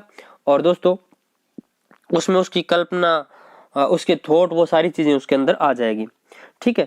अगर ऐसा पूछ ले, सीधा पूछ ले कि बालक की कल्पना शक्ति, विचार शक्ति, अभिव्यक्ति इनका विकास होता है, अगर वो मौखिक, लिखित ऐसे पूछ ले तो आपको करके आना लिखित परीक्षा। लिखित परीक्षा में पूछ ले तो निबंधात्मक परीक्षा। आई होप आप समझ गए। फिर देखिए दोस्तों, प्रायण शिक्षण, प्रायण दोस्तों व्याकरण शिक्षण की विधि है, इंपॉर्टेंट है, याद रखना। प्रायण शिक्षण है, ये व्याकरण शिक्षण की विधि है। अब देखिए व्याकरण शिक्षण की बात करें दोस्तों, तो व्याकरण शिक्षण का उद्देश्य क्या है, भाषा का ज्ञान करवाना। वेरी वेरी वेरी इंपॉर्टेंट है। व्याकरण शिक्षण का मुख्य उद्देश्य क्या है, तो व्याकरण शिक्षण का मुख्य उद्देश्य है भाषा का ज्ञान करवाना। ये चीज आपको क्या है ध्यान में रखनी है। व्याकरण की यदि बात करें दोस्तों, तो व्याकरणम शब्द है ये दोस्तों, वी उपसर्ग आ आंग आंग क्री धातु, ये भी उपसर्ग है दोस्तों, आंग, ठीक है। क्री धातु ल्यूट प्रत्यय से बना है। कई शब्द ऐसे होते हैं दोस्तों जिनमें एक से अधिक क्या होते हैं, उपसर्ग होते हैं। संस्कृत भाषा में कुल 22 उपसर्ग होते हैं, याद रखना ये चीज, ठीक है। तो देख लिया आपने, वी आंग क्री धातु ल्यूट प्रत्यय। फिर देखिए व्याकरण पूछ ले, देखिए ये वाला व्याकरण पूछ ले ना, व्याकरण, और इधर ये वाला व्याकरण पूछ ले, ये वाला, तो इस व्याकरण में अण प्रत्यय, कौन सा प्रत्यय, अण प्रत्यय। इस व्याकरण में कौन सा प्रत्यय, ल्यूट प्रत्यय, याद रखना। देखिए वेदों का मुख व्याकरण को कहा जाता है, तो पूछ ले कि वेदों का मुख किसे कहा जाता है, तो व्याकरण को कहा जाता है। वेदों का पैर किसे कहा जाता है, तो छंद को वेदों का पैर कहते हैं। क्या कहते हैं, वेदों का पैर कहते हैं छंद को। फिर देखिए व्याकरण के त्रिमुनि कौन कौन है, तो व्याकरण के त्रिमुनि आपसे पूछ ले तो पाणिनि क्या है, सूत्रकार है। क्या है, सूत्रकार है। कात्यायनी या वररुचि क्या है, वार्तिककार है। पतंजलि क्या है, महाभाष्यकार है। इंपॉर्टेंट है, याद रखना। पाणिनि सूत्रकार, इसको मैंने ऐसे याद कर रखा है दोस्तों, पासु। पाणिनि क्या है, सूत्रकार है। क्या है, सूत्रकार है। वार्तिक, इसको मैंने दोस्तों कावा ऐसे याद कर रखा है, कावा यानी कात्यायन है, ये वार्तिककार है, ठीक है। पतंजलि, ठीक है, तो पतंजलि दोस्तों महाभाष्यकार है। क्या है, महाभाष्यकार है। अब देखिए दोस्तों, पाणिनि ने बहुत सारे सूत्र लिख दिए थे, फिर उन सूत्रों को समझने के लिए छोटे छोटे वार्तिक लिखे थे, किसने, कात्यायनी महोदय ने। फिर इन वार्तिकों को समझने के लिए उनकी व्याख्या की थी, किसने, पतंजलि ने। तो याद रखना, पाणिनि, कात्यायनी, पतंजलि, त्रिमुनि है दोस्तों, ये त्रिमुनि। बहुत बार प्रश्न यहाँ से पूछा है, यहाँ से अब भी प्रश्न आने की संभावना है। अब देखिए संस्कृत की शिक्षण विधियां हैं, उनमें अपन देखते हैं प्राचीन विधि, संस्कृत भाषा की प्राचीन विधियां। सबसे पहले देखते हैं प्रायण विधि। कौन सी विधि, प्रायण विधि। तो प्रायण विधि के ऊपर अपन अब चर्चा करते हैं। तो देखिए प्रायण, वैदिक मंत्रों का शेषवर पाठ प्रायण कहलाता है। तो अब आपको समझ में आ रहा है प्रायण किसे कहते हैं। तो देखिए दोस्तों, प्रायण है ये किसे कहते हैं, वैदिक मंत्रों का शेषवर पाठ क्या कहलाता है, प्रायण कहलाता है। प्रायण करते समय ब्रह्मचारी पूर्व दिशा की तरफ मुख करता है, ठीक है। यह विधि पाणिनि के समय से प्रचलित में आई थी। तो किसके समय से प्रचलन में आई थी, पाणिनि के समय से आई थी। इसमें कंठस्थीकरण पर बल दिया जाता है। तो प्रायण विधि में किस पर बल दिया जाता है, कंठस्थीकरण पर बल दिया जाता है। दोस्तों प्राचीन समय में क्या होता था, जब गुरु शिष्य परंपरा थी उस टाइम ये प्रायण विधि चलती थी। प्रायण विधि के अंदर क्या होता था, हमें कोई भी चीज है उसको कंठस्थीकरण करना होता था, क्योंकि दोस्तों इस टाइम ना तो कागज थे ना दवात थी, सुन करके और उसको अपन को क्या करना होता था, कंठस्थीकरण होता था। तो कंठस्थीकरण पर बल दिया जाता था इसमें। प्रायण विधि करते समय बीच में कोई बातचीत नहीं की जाती थी। फिर देखो दोस्तों सूत्र विधि। सूत्र विधि की यदि बात करूं, आजकल भी दोस्तों प्रायण विधि की आपको मैं बात बताऊं, अपने दादा परदादा है वो कहानियां कहते हैं, हमें बातें कहते हैं, तो अपन सोचते हैं इनकी याद कैसे इतनी, उन्होंने दोस्तों सुन सुन कर ही सीखी है। उनसे अपन पूछेंगे ना आपने किससे सीखी थी, तो वो बताएंगे मैंने उससे सीखी थी या उससे सीखी थी। वो उनकी मतलब याद कैसे होगी, उन्होंने कंठस्थीकरण कर लिया, उसको क्या कर लिया, कंठस्थीकरण कर लिया। और दोस्तों जब अपन कोई बात किसी दूसरे बंदे को बोलते हैं ना, अब जैसे मैं आपको पढ़ा रहा हूँ तो मेरी ये चीजें ज्यादा याद होगी। कारण क्या है इसका, क्योंकि दोस्तों मैंने जो पढ़ रखा है उसका दोहरान हो रहा है, दोहरान हो रहा है, तो वो पूरी की पूरी रील माइंड में घूम रही है। तो ऐसी दोस्तों उनके रील जैसे माइंड में घूमेगी और फिर धीरे धीरे बार बार वो उसका अभ्यास करेंगे तो कंठस्थीकरण हो जाएगा। इसीलिए बोलते हैं ना कंठस्थीकरण है ये चीज, उसके मतलब पकड़ बनी हुई है। पकड़ कैसे बनती है, बार बार अभ्यास करने से। तो वो प्रायण विधि। अब देखिए सूत्र विधि। ऐसी दोस्तों सूत्र विधि है, इस विधि को पांडित्य विधि कहते हैं। क्या कहते हैं, पांडित्य विधि कहते हैं। यह दोस्तों अमनोवैज्ञानिक विधि है, क्योंकि रट्टा मारा जाता है सूत्रों का। क्या मारा जाता है, रट्टा मारा जाता है। इसमें क्या किया जाता है, व्याकरण के नियमों को रट लिया जाता है। ठीक है, यह व्याकरण के जितने भी सूत्र है इनको क्या कर लिया जाता है, रट लिया जाता है। इस विधि का प्रचलन पाणिनि व कात्यायनी के समय हुआ था। तो पाणिनि को इसीलिए तो सूत्रकार कहा जाता है दोस्तों। इसका प्रचलन कब हुआ था, तो पाणिनि और कात्यायनी के समय हुआ था। यह विधि सामान्य से विशेष सूत्र पर आधारित है। दोस्तों नियम होता है ना, नियम वो हमेशा ही सामान्य होता है। उदाहरण होता है ना, उदाहरण वो हमेशा ही दोस्तों विशेष होता है। तो ये सामान्य से विशिष्ट के नियम है उसको फॉलो करती है। तो सामान्य से विशिष्ट नियम को फॉलो करने वाली विधि है सूत्र विधि। आई होप दोस्तों सूत्र विधि आपके समझ में आई है। मुख्यतः सूत्र कितने प्रकार के होते हैं, तो 6 प्रकार के होते हैं। संज्ञा सूत्र, परिभाषा, विधि, नियम, अतिदेश, अधिकार। ये अपन को ध्यान में नहीं रखने हैं। अपन को बस इतना ध्यान रखना था कि सूत्र विधि होती क्या है, सूत्र विधि मनोवैज्ञानिक है या अमनोवैज्ञानिक है, तो अमनोवैज्ञानिक। फिर है व्याकरण अनुवाद विधि। कौन सी विधि, व्याकरण अनुवाद विधि। इस विधि को दोस्तों भंडारकर विधि भी बोलते हैं। क्या बोलते हैं, भंडारकर विधि भी कहते हैं। यह व्याकरण और अनुवाद पर बल देती है। इसका प्रवर्तक की यदि बात करें तो इसके प्रवर्तक डॉक्टर रामकृष्ण गोपाल भंडारकर थे। कौन थे, डॉक्टर रामकृष्ण गोपाल भंडारकर थे। ये इंपॉर्टेंट है, ध्यान में रखना है। फिर है व्याख्या विधि। व्याख्या विधि की यदि बात करें दोस्तों तो इस विधि का प्रचलन कब हुआ था, तो पतंजलि के समय व्याख्या विधि का प्रचलन हुआ था। यह विधि सैद्धांतिक पक्ष की अपेक्षा व्यवहारिक पक्ष पर बल देती है। ये इंपॉर्टेंट है दोस्तों कि व्याख्या विधि है ये सैद्धांतिक पक्ष की अपेक्षा किस पर बल देती है, तो ये व्यवहारिक पक्ष पर बल देती है। सैद्धांतिक पक्ष की अपेक्षा किस पर बल देती है, व्यवहारिक पक्ष पर अधिक बल देती है। व्याख्या के मुख्यतः कितने अंग माने गए हैं, 4 है दोस्तों। चर्चा, उदाहरण, प्रति उदाहरण, वाक्याद्यहार। देखिए दोस्तों व्याख्या विधि में क्या करते हैं, चर्चा ही तो होती है व्याख्या विधि में। और जब व्याख्या कर रहे हैं तो वो चीज समझ में नहीं आई तो अपन क्या करते हैं, उसका उदाहरण देते हैं। उदाहरण ही समझ में नहीं तो उस उदाहरण का ही प्रति उदाहरण देते हैं, मतलब और उदाहरण देते हैं। ठीक है, फिर क्या करते हैं, वाक्याद्यहार होता है। जिसकी व्याख्या कर रहे हैं या जिस सूत्र की व्याख्या कर रहे हैं उसको समझाने के लिए अन्य से सहायता लेना क्या कहलाता है, वाक्याद्यहार। यानी प्रति उदाहरण से काम नहीं चलाना, फिर अपन क्या करते हैं, किसी और चीज का सहारा लेते हैं, तो उसको बोलते हैं दोस्तों वाक्याद्यहार। क्या, वाक्याद्यहार। ठीक है, तो जिसकी व्याख्या कर रहे हैं या जिस सूत्र की व्याख्या कर रहे हैं उसको समझाने के लिए अन्य से सहायता लेना, वाक्याद्यहार। ठीक है, तो ये व्याख्या के 4 अंग थे महत्वपूर्ण। फिर है अव्याकृत विधि। तो अव्याकृत विधि की बात करें दोस्तों तो इसको भाषा ससर्ग विधि भी बोलते हैं। क्या बोलते हैं, भाषा ससर्ग विधि भी बोलते हैं। अव्याकृत विधि है ये व्याकरण शिक्षण की विधि है। दोस्तों अपन को बहुत डीप में जाने की जरूरत नहीं है, अपन को पीएचडी नहीं करनी है, ऊपर का अपन को ज्ञान होना चाहिए। ऊपर के ही रीट के अंदर क्या प्रश्न है वो पूछे जाते हैं। तो अव्याकृत विधि दोस्तों व्याकरण शिक्षण की है, ये अपने आप बोल रही है अव्याकृत विधि। अव्याकृत विधि, मैं व्याकरण शिक्षण की विधि हूँ, किसकी हूँ, व्याकरण शिक्षण की विधि हूँ। अव्याकृत विधि लिंक कर लीजिए, व्याकरण की है दोस्तों। इसको भाषा ससर्ग विधि भी बोलते हैं। इस विधि में दोस्तों भाषा के साथ साथ व्याकरण का ज्ञान करा दिया जाता है। तो ये ध्यान रखना आप, इस विधि में भाषा के साथ साथ व्याकरण का क्या है, ज्ञान करा दिया जाता है। यह विधि अभ्यास पर बल देती है। तो यह विधि किस पर बल देती है, अभ्यास पर बल देती है। ये आपको क्या है ध्यान में रखना है।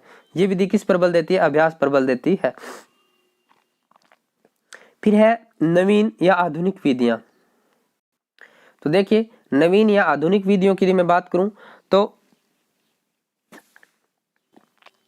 इसे सबसे पहले नवीन या आधुनिक विधियों की बात करूं तो आगमन विधि आती है। कौन सी आती है? आगमन विधि।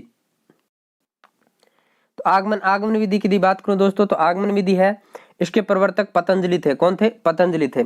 और आगमन विधि से संबंधित दोस्तों एक आगमन प्रतिमान है, ये किसने दिया था? तो हिल्दा तांबा महोदय ने दिया था। ये दोस्तों एक शिक्षक थे हिल्दा तांबा महोदय। इन्होंने पाठ्य जो चर्या है उसमें सुधार किया था और इन्होंने दोस्तों आगमन शिक्षण प्रतिमान का प्रतिपादन किया था। किसका? आगमन शिक्षण प्रतिमान। तो वहां कई बार ऑप्शन में आपको पतंजलि ना दे करके वो हिल्दा तांबा महोदय दे दे, तो हिल्दा तांबा महोदय आपको राइट कर देना है। देखिए इसे शिक्षण की सर्वश्रेष्ठ विधि कहा जाता है आगमन विधि को, क्योंकि दोस्तों इसमें पहले उदाहरण बताया जाता है फिर नियम बताया जाता है। यह विधि क्या है? मनोवैज्ञानिक विधि है। क्या है? मनोवैज्ञानिक विधि है। इंपॉर्टेंट है, ध्यान में रखना। यह विधि निम्न स्तर के लिए बहुत उपयोगी है दोस्तों। कंठस्थीकरण पर बल नहीं देती है, रट्टा नहीं मरवाती है दोस्तों। पूर्णतः मनोवैज्ञानिक विधि है और इसमें छात्र क्या रहते हैं? सक्रिय रहते हैं। क्या रहते हैं? छात्र सक्रिय रहते हैं। यह विधि उदाहरण से नियम की ओर, लक्ष्य से लक्षण की ओर चलती है। तो देखिए दोस्तों यह विधि उदाहरण से नियम की ओर, उदाहरण को लक्ष्य बोलते हैं दोस्तों, नियम को लक्षण बोलते हैं। तो कौन सी विधि लक्ष्य से लक्षण की ओर चलती है? तो वेरी वेरी इंपॉर्टेंट है, ये ध्यान में रखना। आगमन विधि चलती है। कौन सी चलती है? आगमन विधि। फिर देखिए यह विधि ज्ञात से अज्ञात की ओर, सरल से कठिन की ओर, विशिष्ट से सामान्य की ओर इत्यादि शिक्षण सूत्रों पर आधारित मानी जाती है। उदाहरण दोस्तों हमेशा विशिष्ट होता है, नियम हमेशा सामान्य होता है। उदाहरण ज्ञात होता है, नियम अज्ञात होता है। उदाहरण सरल होता है, नियम कठिन होता है। इसलिए दोस्तों इसके अन्य नाम है ज्ञात से अज्ञात की ओर, सरल से कठिन की ओर, विशिष्ट से सामान्य की ओर। ठीक है। नेक्स्ट देखिए यह विधि शुद्ध शिक्षण सूत्रों पर आधारित मानी जाती है। तो यह विधि शुद्ध शिक्षण सूत्रों पर आधारित मानी जाती है आगमन विधि। ये भी आपको ध्यान में रखना है। फिर है निगमन विधि। निगमन विधि दोस्तों अमनोवैज्ञानिक विधि मानी जाती है। यह विधि उच्च स्तर के लिए उपयोगी है। तो निगमन विधि अमनोवैज्ञानिक विधि है, उच्च स्तर के लिए क्या है? उपयोगी है। यह विधि आगमन विधि के बिल्कुल विपरीत है। क्या है? आगमन विधि के बिल्कुल विपरीत है। छात्र इसमें निष्क्रिय रहते हैं, रट्टाफिकेशन पर बल देती है, यानी कंठस्थीकरण पर क्या देती है? बल देती है। नेक्स्ट देखिए इस विधि के द्वारा नियम से उदाहरण की ओर, यानी लक्षण से लक्ष्य की ओर, लक्षण दोस्तों किसको बोलते हैं? नियम को। लक्ष्य किसको बोलते हैं? उदाहरण। अध्ययन करवाया जाता है। देखिए दोस्तों आपको नियम रटने के लिए दे दिया जाए ना तो आप नियम रट नहीं पाओगे। यदि आपको उसी से संबंधित पहले उदाहरण बता दिया जाए ना तो नियम आपके लिए कुछ नहीं है, वो उदाहरण आपके दिमाग में रहेगा। तो आगमन विधि है वो सर्वश्रेष्ठ होती है निगमन विधि से। नेक्स्ट देखिए यह विधि अज्ञात से ज्ञात की ओर चलती है।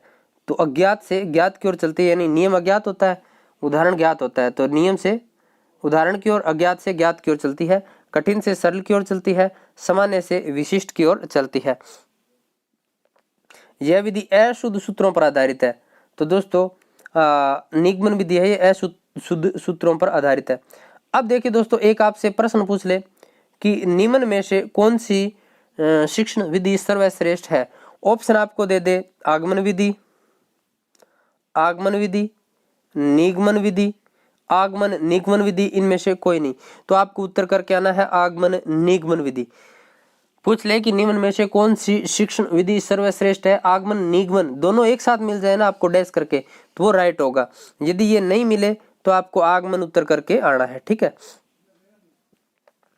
फिर है समवाय या सहयोग विधि। समवाय या सहयोग विधि की बात करें दोस्तों तो व्याकरण का नियमित अध्ययन नहीं करवाया जाता है इसमें, समवाय या सहयोग विधि में। इसमें क्या किया जाता है दोस्तों? प्रसंग आने पर उसी स्थान पर व्याकरण का ज्ञान करा दिया जाता है। जैसे मैं पाठ पढ़ा रहा हूँ दोस्तों कोई भी बच्चों को, उसमें दोस्तों व्याकरण का कोई भी अंश आ गया तो मैं वही उस व्याकरण के अंश को बता दूंगा। तो ये समवाय या सहयोग विधि है, मैं अलग से व्याकरण का अध्ययन नहीं करवाऊंगा। तो ये व्याकरण शिक्षण की विधियां थी, आई होप आपके समझ में आई होंगी। अब देखते हैं दोस्तों नाट्य शिक्षण। नाट्य शिक्षण की विधियों की बात करूं दोस्तों तो नाटक शिक्षण का उद्देश्य क्या है? संस्कार चरित्र शिक्षण। इंपॉर्टेंट है, याद रखना। नाटक शिक्षण का उद्देश्य क्या है? संस्कार या चरित्र शिक्षण। भरत मुनि के द्वारा भरत मुनि के अनुसार, नाट्य शास्त्र के अनुसार नाट्य के 3 उद्देश्य होते हैं। तो भरत मुनि के अनुसार या नाट्य शास्त्र के अनुसार नाटक के कितने उद्देश्य? 3 उद्देश्य। पहला उद्देश्य क्या है? हितोपदेश जन्म, व्यक्ति तथा समाज के लिए कल्याणकारी संदेश। यानी हितोपदेश जन्म यानी हितकारी हो जन के लिए, यानी व्यक्ति तथा समाज के लिए कल्याणकारी संदेश देना। विश्रांति जननम यानी व्यक्ति तथा समाज के लिए शांति का संदेश देने वाला हो।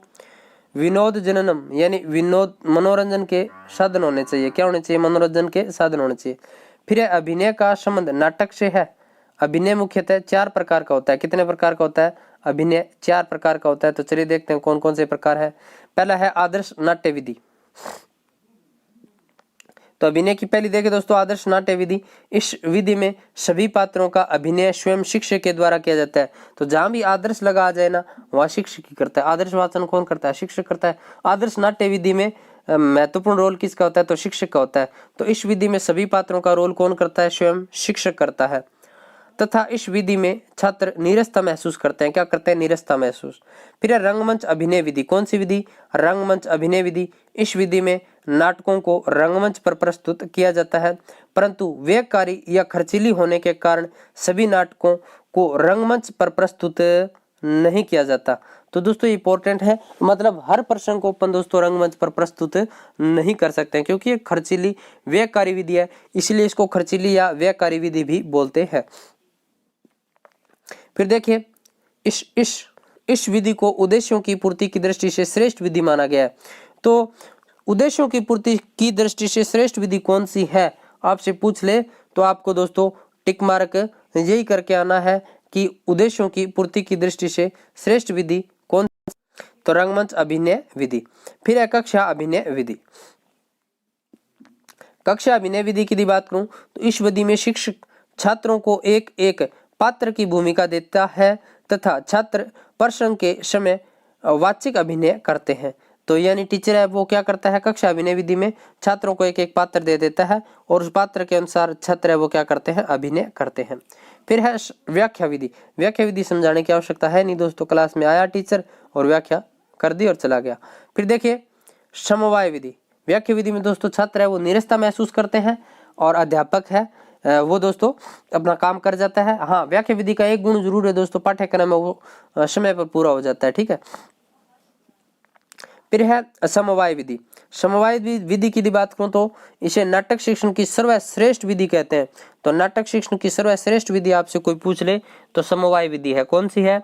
समवाय विधि है, आपको ध्यान में रखना है, क्योंकि यह उक्त सभी विधियों का मिश्रण मानी जाती है। जैसे विद्यालय में 26 जनवरी एवं 15 अगस्त को प्रयोग की जाती है ये वाली विधि, समवाय विधि। फिर अनुवाद शिक्षण। अनुवाद शिक्षण की बात करें दोस्तों तो अनुवाद है ये अनु प्रत्यय वद धातु अनु उपसर्ग वद धातु घे प्रत्यय से मिलकर बना है अनुवाद। उद्देश्य क्या होता है दोस्तों? द्विभाषा ज्ञानम।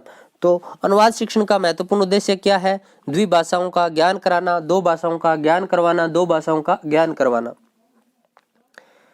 नेक्स्ट देखिए अनुवाद 3 प्रकार का होता है दोस्तों, अक्षरानुवाद, छायानुवाद, तथ्यानुवाद।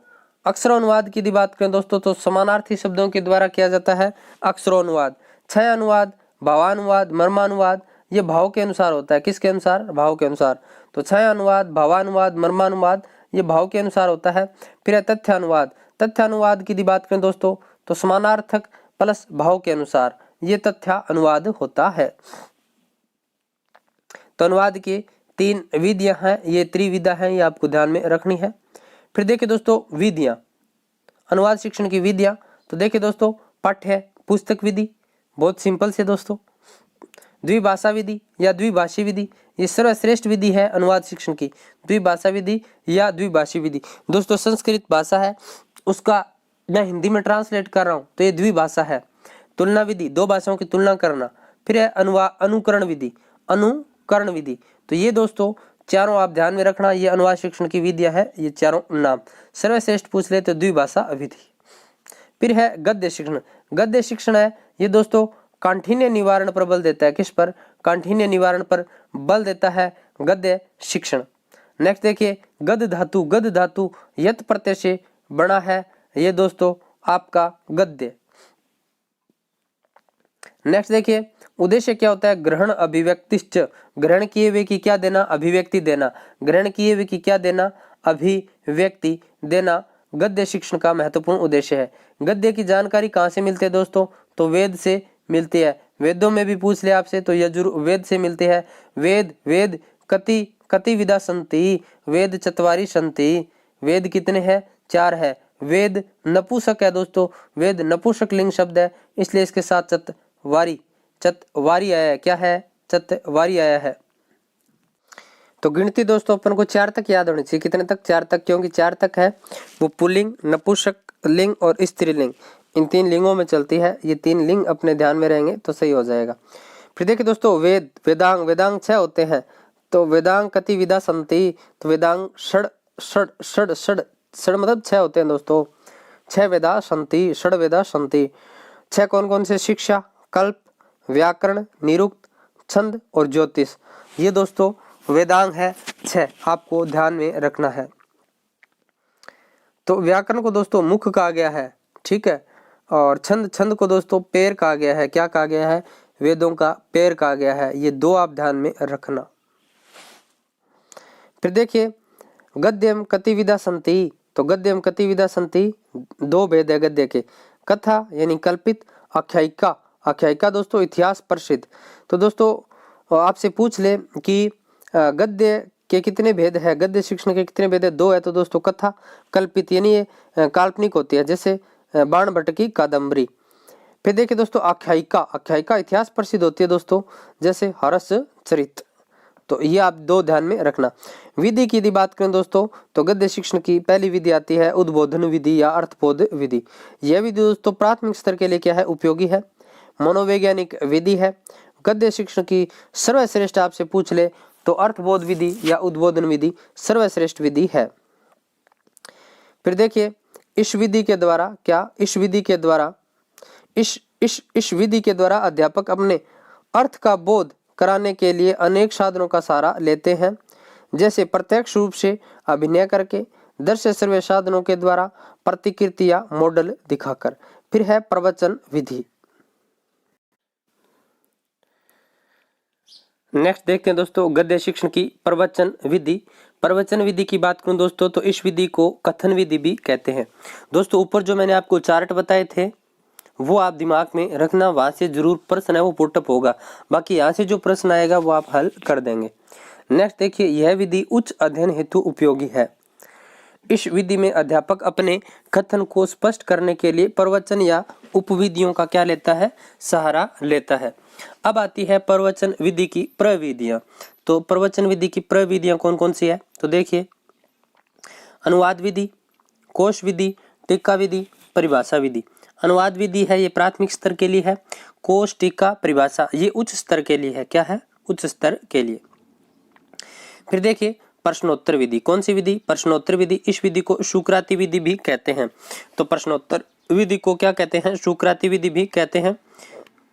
इस विधि में अध्यापक विभिन्न प्रश्नों का उत्तर प्राप्त करके पाठ की गति को आगे बढ़ाता है। तो ये चीज आपको क्या करनी है? ध्यान में रखनी है।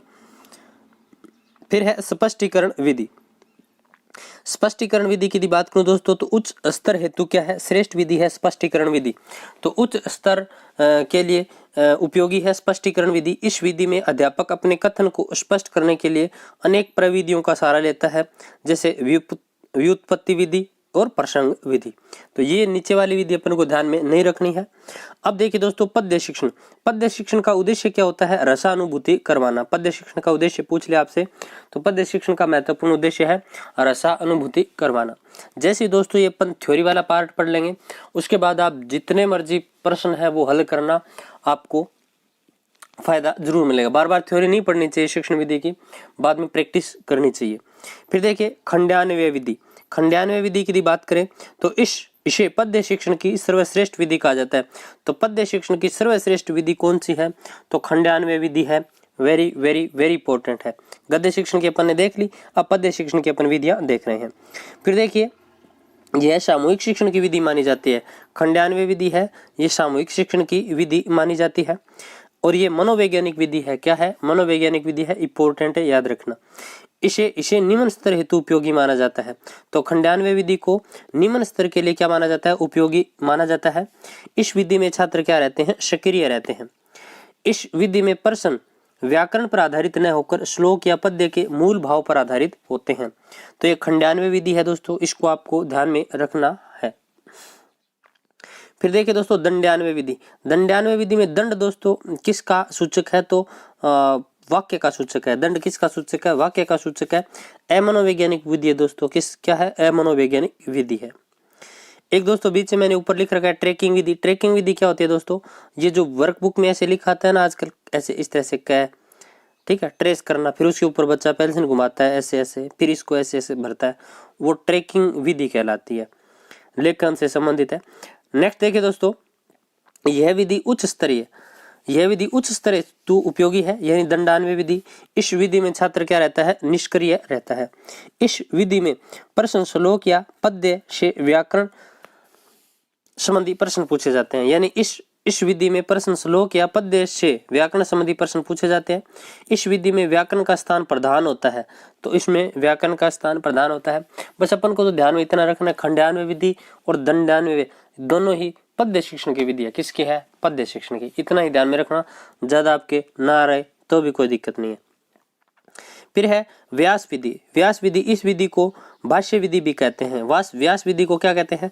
भाष्य विधि भी कहते हैं। उच्च स्तर के लिए उपयोगी है। इस विधि में शिक्षक का स्थान इस विधि में शिक्षक कथावाचक की तरह अपने प्रसंगों को बताते हुए श्लोक का अर्थ स्पष्ट करता है। इस विधि में शिक्षक मूलतः सक्रिय रहता है। क्या रहता है? सक्रिय रहता है। फिर है गीत विधि। क्या है? गीत विधि। इस विधि में अध्यापक पद्य को गीत के माध्यम से पढ़ाता है। तो गीत विधि में अध्यापक पद्य को गीत के माध्यम से पढ़ाता है। यह विधि प्राथमिक स्तर हेतु उपयोगी है। किसके लिए उपयोगी है? प्राथमिक स्तर के लिए उपयोगी है। फिर है भाषा अनुवाद विधि। कौन सी? भाषा अनुवाद विधि। इस विधि को अर्थबोध विधि भी कहा जाता है। भाषा अनुवाद विधि को क्या कहा जाता है? अर्थबोध विधि भी कहा जाता है। इस विधि में अध्यापक श्लोक या पद्य का मातृभाषा में अनुवाद करता है। तो इस विधि में अध्यापक श्लोक या पद्य का मातृभाषा में क्या करता है? अनुवाद करता है। फिर देखिए समीक्षा विधि। समीक्षा विधि की बात करें दोस्तों, तो इस विधि में शिक्षक को अन्य कवि के जीवन दर्शन से जोड़ता है, यानी इस विधि में शिक्षक छात्रों को अन्य कवि के जीवन दर्शन से जोड़ता है तथा छंद, अलंकार, भाव, विचार इत्यादि का विस्तार करते हुए श्लोक की समीक्षा करता है। क्या करता है? श्लोक की समीक्षा करता है कि इसमें ये छंद है, ये अलंकार है, ठीक है, जितना जो कुछ भी उसमें मतलब आया है, भाव कौन से भाव हैं, क्या विचार है, वो सारी चीजों की क्या करता है? नीचे समीक्षा करता है। यह है समीक्षा विधि। अपन पढ़ क्या रहे हैं? पद्य शिक्षण की विधियां। फिर है पद्य शिक्षण की नेक्स्ट विधि कोश विधि, परिभाषा विधि, टिक्का विधि। ठीक है, ये उच्च स्तर के लिए उपयोगी दोस्तों, उच्च माध्यमिक स्तर हेतु उपयोगी है, हमें इनको ध्यान में नहीं रखना है। अब है दोस्तों महत्वपूर्ण पाठ्य पुस्तकें। तो महत्वपूर्ण पाठ्य पुस्तकें देख लेते हैं दोस्तों, कौन कौन सी है। संस्कृत में एक प्रश्न पूछ लिया जाता है, नहीं तो इनमें से एसएसटी में तो एक प्रश्न पक्का आएगा। क्या आएगा? पक्का आएगा। देखिए कौन कौन सी। कालिदास ने दोस्तों 7 पाठ्य पुस्तकें लिखी थी। कितनी? 7 लिखी थी दोस्तों। 3 तो नाटक लिखे थे, 2 महाकाव्य लिखे थे, 2 महाकाव्य लिखे थे, 2 खंड काव्य या गीत काव्य लिखे थे। नाटक देख लेते हैं दोस्तों, अभिज्ञान, शाकुंतलम, मालवी, काग्निमित्रम, विक्रमोत्सर्जीय। ये 3 तो नाटक है दोस्तों। अभिज्ञान शाकुंतलम कालिदास का नाटक है, मालवी काग्निमित्रम कालिदास का नाटक है, विक्रमोत्सर्जीय विक्रमोस जो भी आप देख लीजिए दोस्तों, आपने पढ़ लिया विक्रमोशियम। ठीक है, ये भी कालिदास का नाटक है। ठीक है, तो ये 3 नाटक हैं, ध्यान में रखना। 2 महाकाव्य है। अब देखिए दोस्तों, महाकाव्य यानी महान ग्रहों में होते हैं। क्या होते हैं? महान ग्रहों में होते हैं। तो रघुवंश ये महाकाव्य है, कुमार संभव महाकाव्य है। फिर है खंड काव्य या गीत काव्य, तो मेघदूत और ऋतुसार। दोस्तों गीत कब गाते हैं? जब गाते हैं जब मेघ आ जाए, यानी बादल आ जाए, ऋतु क्या हो? अच्छी हो। ऋतु क्या हो? अच्छी हो। तो ऋतुसार और मेघदूत 2 क्या है? खंड काव्य या गीत काव्य है, अपन को ध्यान में रखने हैं। फिर है विष्णु शर्मा ने लिखा पंचतंत्र। क्या लिखा? विष्णु शर्मा ने पंचतंत्र। नारायण पंडित ने क्या लिखा? हितोपदेश। अंबिका दत्त व्यास ने क्या लिखा? शिवराज विजयम। भर्तृहरि ने दोस्तों त्रिशतकम लिखा था। क्या लिखा था? त्रिशतकम लिखा था, यानी 3 शतकम थे। वो कौन कौन से? नीति शतकम, श्रृंगार शतकम, वैराग्य शतकम। याद रखना तीनों के तीनों। फिर देखिए भारवी ने क्या लिखा? किराता अर्जुनियम। भारवी की रचना है दोस्तों किराता अर्जुनियम। माघ की रचना है दोस्तों शिशुपाल वदम। और माघ दोस्तों राजस्थान भीलमाल जालोर के रहने वाले थे। श्री हर्ष की रचना है दोस्तों नेस्धी अचरितम। क्या? नेस्धी अचरितम। बाण भट्ट की रचना है दोस्तों कादम्बरी। ये एक कथा है दोस्तों। हर्षचरित क्या है दोस्तों? आख्यान है। क्या है? आख्यान है दोस्तों। कथा होती है वो काल्पनिक होती है, आख्यान होती है वो रियल होती है। ठीक है, पीछे अपन चर्चा कर चुके हैं इसके ऊपर। फिर देखिए दंडी ने दोस्तों काव्य दर्श लिखा था और 10 कुमार चरितम लिखा था। शुभंधु ने दोस्तों वास व दत्ता लिखा। क्या लिखा? वास व दत्ता लिखा। भास ने दोस्तों 13 नाटक लिखे थे। स्वपन वास व दत्ता उनमें से एक है, तो स्वपन वास व दत्ता आप ध्यान में रखना इनकी रचना। ठीक है, फिर देखिए भरतमुनि ने नाट्य शास्त्र की रचना की। किसकी रचना की? भरतमुनि ने नाट्य शास्त्र की। भट्टी ने दोस्तों रावण वदम लिखा था। भवभूति ने दोस्तों उत्तर रामचरितम, महावीर चरितम, मालवी माधवम, ये 3 रचनाएं की थी। फिर है अशोक घोष ने दोस्तों बुद्ध चरितम और सौंदर नंदनम लिखा था, तो ये आप ध्यान में रखना। शूद्रक ने दोस्तों मृच्छकटिकम लिखा था। विशाखा दत्त ने दोस्तों मुद्रा राक्षस लिखा था। फिर देखिए दोस्तों रामायण की रचना वाल्मीकि ने की थी। किसने की थी? वाल्मीकि ने की थी। देखिए दोस्तों वाल्मीकि को आदि कवि कहा जाता है और रामायण को आदि का कहते हैं। क्या कहते हैं? आदि का कहते हैं, यानी पुराने समय में लिखी गई। रामायण में दोस्तों सर्ग 645 है। 645 सर्ग है। कांड कितने हैं? 7 है। श्लोक 24,000 है। और दोस्तों रामायण में 24,000 श्लोक होने के कारण इसे चतुर्विंशति सहस्त्रिशता भी कहते हैं। तो यहाँ से दोस्तों आपको संख्या ज्ञान वाला ऐसे पूछा जा सकता है, इसका मतलब क्या है? तो 24,000 श्लोकों वाली संहिता। समझ गए आप? तो ये आप ध्यान में रखना। फिर देखिए वेदव्यास ने दोस्तों महाभारत 1 लाख श्लोक है इसमें। फिर है दोस्तों संस्कृत भाषा के शिक्षण सूत्र। इन सूत्रों को अपन देख लेते हैं। तो देखिए सबसे पहले आता है ज्ञात से अज्ञात की ओर। ये दोस्तों मनोवैज्ञानिक सूत्र है। पूर्व ज्ञान पर क्या होता है? आधारित होता है। उदाहरण से नियम की ओर। फिर देखिए दोस्तों इसी को उदाहरण से नियम की ओर बोल सकता हूं मैं, कोई दिक्कत नहीं है। सरल से कठिन की ओर, यानी पहले बालकों को सरल शब्दावली बतानी चाहिए, फिर कठिन बतानी चाहिए, यानी सरल से कठिन की ओर ले जाना चाहिए। ऐसी ज्ञात से अज्ञात की ओर, यानी बालकों को पहले ज्ञात चीजें बतानी चाहिए, उसके बाद अज्ञात चीजों की ओर हमें प्रस्थान करवाना चाहिए। फिर है विशिष्ट से सामान्य की ओर। ये वही चीज है दोस्तों, पहले उदाहरण बताओ फिर नियम बताओ। उदाहरण हमेशा विशिष्ट होते हैं, नियम हमेशा क्या होते हैं? सामान्य होते हैं। आगमन से निगमन की ओर, वही चीज दोस्तों उदाहरण से नियम की ओर। पूर्ण से अंश की ओर, यानी कोई भी चीज है उसको दोस्तों पहले पूर्ण रूप में बालकों के सामने प्रस्तुत करना चाहिए, बाद में उसके भागों के बारे में बताना चाहिए। अब दोस्तों मैं मान के चलो बच्चों को कार के बारे में बता रहा हूँ या गाय के बारे में बता रहा हूँ, मान के चलो, तो गाय का बालकों के सामने संपूर्ण चित्र प्रस्तुत करूंगा, बोलूंगा ये गाय है, तो वो तो चीज है पूर्ण। और मैं यदि कभी गाय का कान पेश कर दिया या पूंछ पेश कर दी तो वो क्या है? वो अंश है। अंश के बारे में पहले नहीं बताया जाता, अंश के बारे में बाद में बताया जाता है, पहले पूर्ण चीज के बारे में बताया जाता है। नेक्स्ट देखिए स्थूल से सूक्ष्म की ओर। स्थूल यानी स्थूल चीज के बारे में बताओ, यानी पूरी चीज के बारे में बताओ, उसके बाद सूक्ष्म की ओर आप गति कीजिए। नेक्स्ट है विश्लेषण से संश्लेषण की ओर। अब देखिए दोस्तों विश्लेषण का मतलब होता है तोड़ना, कोई चीज को तोड़कर बताना। फिर संश्लेषण का मतलब होता है इकट्ठा करके बताना। ये उच्च स्तर के लिए उपयोगी होते हैं दोस्तों। फिर देखिए प्रत्यक्ष से प्रमाण की ओर। पहले प्रत्यक्ष चीज के बारे में बताओ, फिर प्रमाण दो, यानी अपन ने प्रत्यक्ष ये कर दिया अपन ने, जैसे 2 + 2 बराबर क्या? 4। ठीक है, तो प्रमाण बाद में दो। आपने बता दिया 2 और 2 4 होते हैं। क्या होते हैं? 4 होते हैं। फिर उसके बाद आप उसका प्रमाण दो। तो ये चीज होती है कि प्रत्यक्ष से प्रमाण की ओर। फिर देखिए दोस्तों शिक्षण के सिद्धांत। स्वाभाविकता का सिद्धांत, यानी दोस्तों बालक है वो स्वाभाविक वातावरण में ज्यादा सीखता है। स्वाभाविक वातावरण में कैसे? आपने एक चीज देखी होगी, बालक को जब हम कोई चीज सिखाना चाहते हैं तो बालक उतना नहीं सीख पाता उस चीज को जितना वो खुद करके सीखता है। किसी विद्वान ने कहा था दोस्तों, बालक को वातावरण में आप सीधा छोड़ दो और वो अपने आप विकास कर लेगा, और यानी वो नेचुरल रूप से, प्राकृतिक रूप से, यानी प्राकृतिक वातावरण से ज्यादा सीखेगा। ठीक है, तो वही बात है दोस्तों, जितनी बेड़ियां बालक के अपन डालेंगे उतना वो कम सीखेगा, और जितनी अपन बेड़ियों से मुक्त करेंगे बालक को, बालक ज्यादा सीखेगा। ये है स्वाभाविकता का सिद्धांत, स्वाभाविक वातावरण में सिखाने का सिद्धांत। फिर अभ्यास का सिद्धांत दोस्तों, अभ्यास का सिद्धांत तो कर्त अभ्यास के जन्मति और सुजान, रस यावत जावत के सिलरी पड़त निशान। तो अभ्यास बहुत बड़ी चीज होती है दोस्तों। अभ्यास दोस्तों मूर्ख व्यक्ति को भी क्या बना देती है, विद्वान बना देती है। तो अभ्यास है वो बहुत बड़ी चीज है, आप इसको ध्यान में रखना।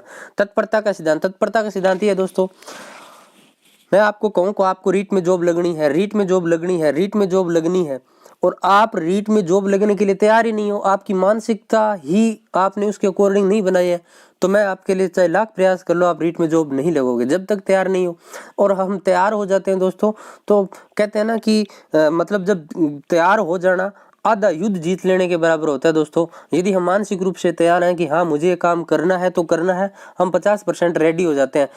और यदि हम तैयार ही नहीं है तो दोस्तों हम 0 है, और यदि हम तैयार हो गए तो हम 50% है। तो ये है दोस्तों तत्परता का नियम। ठीक है, थॉर्नडाइक वाला आप दिमाग में रख सकते।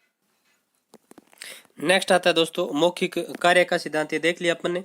अनुपात तथा क्रम का सिद्धांत, व्यक्तिगत भिन्नता का सिद्धांत। दोस्तों व्यक्तिगत भिन्नता आप जानते हैं, कोई भी दो व्यक्ति है वो ना तो बुद्धि की दृष्टि से, ना अभियोग्यता की दृष्टि से, ना शकल सूरत इनकी दृष्टि से समान नहीं होते हैं। प्रत्येक व्यक्ति भिन्न होता है, प्रत्येक व्यक्ति में भिन्न योग्यताएं होती हैं। ठीक है, फिर है सहभागिता का सिद्धांत। नेक्स्ट देखिए दोस्तों, प्रस्तावना पूर्व कथन पर आधारित है और अंतिम प्रश्न समस्यात्मक होता है। ये बात आपको क्या है, ध्यान में रखनी है। फिर देखिए दोस्तों मूल्यांकन। मूल्यांकन की यदि बात करें दोस्तों, मूल्यांकन दोस्तों 2 शब्दों से मिलकर बना है, मूल्य जमा में अंकन। अब देखिए मूल्यांकन का शाब्दिक अर्थ क्या होता है, मूल्यों का निश्चयीकरण करना या मूल्यों की निश्चितता करना। फिर देखिए परिभाषा की यदि बात करूं तो मूल्यांकन वह निर्णय एवं विश्लेषण है जो विद्यार्थी के कार्यों की प्राप्ति कार्य की प्राप्त सूचनाओं से निकाला जाता है। मूल्यांकन दोस्तों 2 प्रकार का होता है, आंतरिक और बाह्य। ये चीज आपको ध्यान में रखनी है। फिर देखिए मूल्यांकन के उद्देश्य क्या होते हैं, तो देखिए मूल्यांकन के द्वारा शिक्षा के उद्देश्यों की पूर्ति का पता लगाया जाता है। बालकों के मानसिक विकास का पता लगाने हेतु मूल्यांकन किया जाता है। डिटेल में दोस्तों मूल्यांकन आप मनोविज्ञान की जो 5 यूनिट है उसमें अच्छे से कर लेना, बाकी संस्कृत में तो नॉर्मल प्रश्न आएंगे। फिर देखिए शिक्षकों की कुशलता का पता भी मूल्यांकन द्वारा लगाया जाता है। नेक्स्ट है मूल्यांकन बालकों के विकास की निरंतर गति देने में सहायक होता है।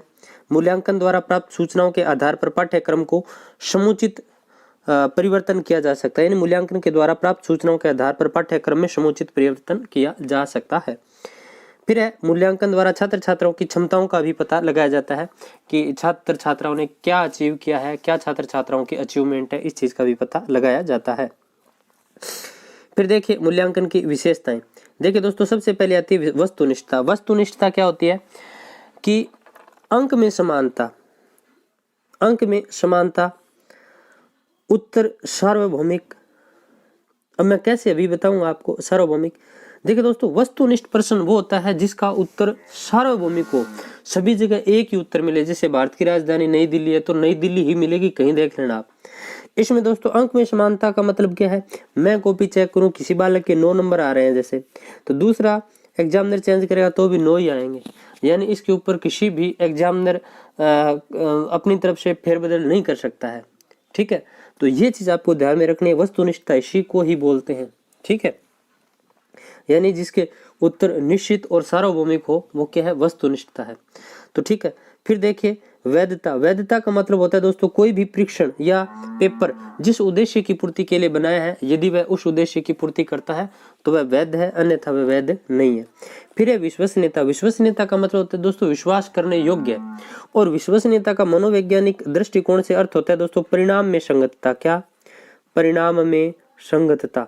तो ये आपको ध्यान में रखना है, परिणाम में संगतता, बस ये शब्दावली आप पकड़ लेना। परिणाम में संगतता क्या कहलाती है? विश्वसनीयता कहलाती है। कैसे? जैसे आज मेरा किसी ने परीक्षण लिया, वही परीक्षण मेरा 10 दिन बाद लिया, 30 दिन बाद लिया, महीने बाद लिया, यदि मेरे परिणाम में समानता आ रही है, संगतता आ रही है, मतलब क्या है? वो परीक्षण है, वो पेपर है, वो क्या है? विश्वसनीय है। क्या है? विश्वसनीय है।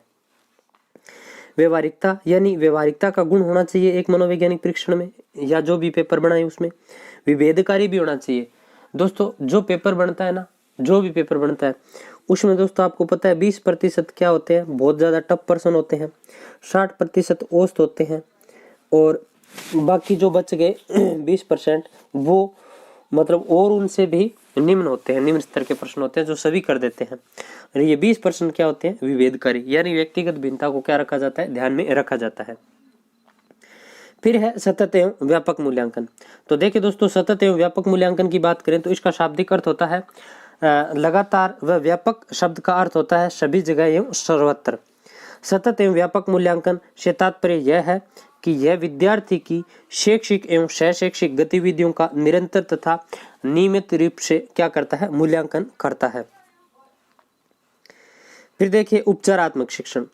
उपचारात्मक शिक्षण की यदि बात करें दोस्तों, तो जिस प्रकार वैद्य या डॉक्टर रोगियों का उपचार कर उन्हें उत्तम स्वास्थ्य प्रदान करता है, उसी प्रकार शिक्षक छात्रों की अधिगम संबंधी त्रुटियों एवं परेशानियों को दूर कर ज्ञान प्राप्ति के लिए उत्तम दिशा की ओर अग्रसर करता है। तो देखिए दोस्तों, उपचारात्मक शिक्षण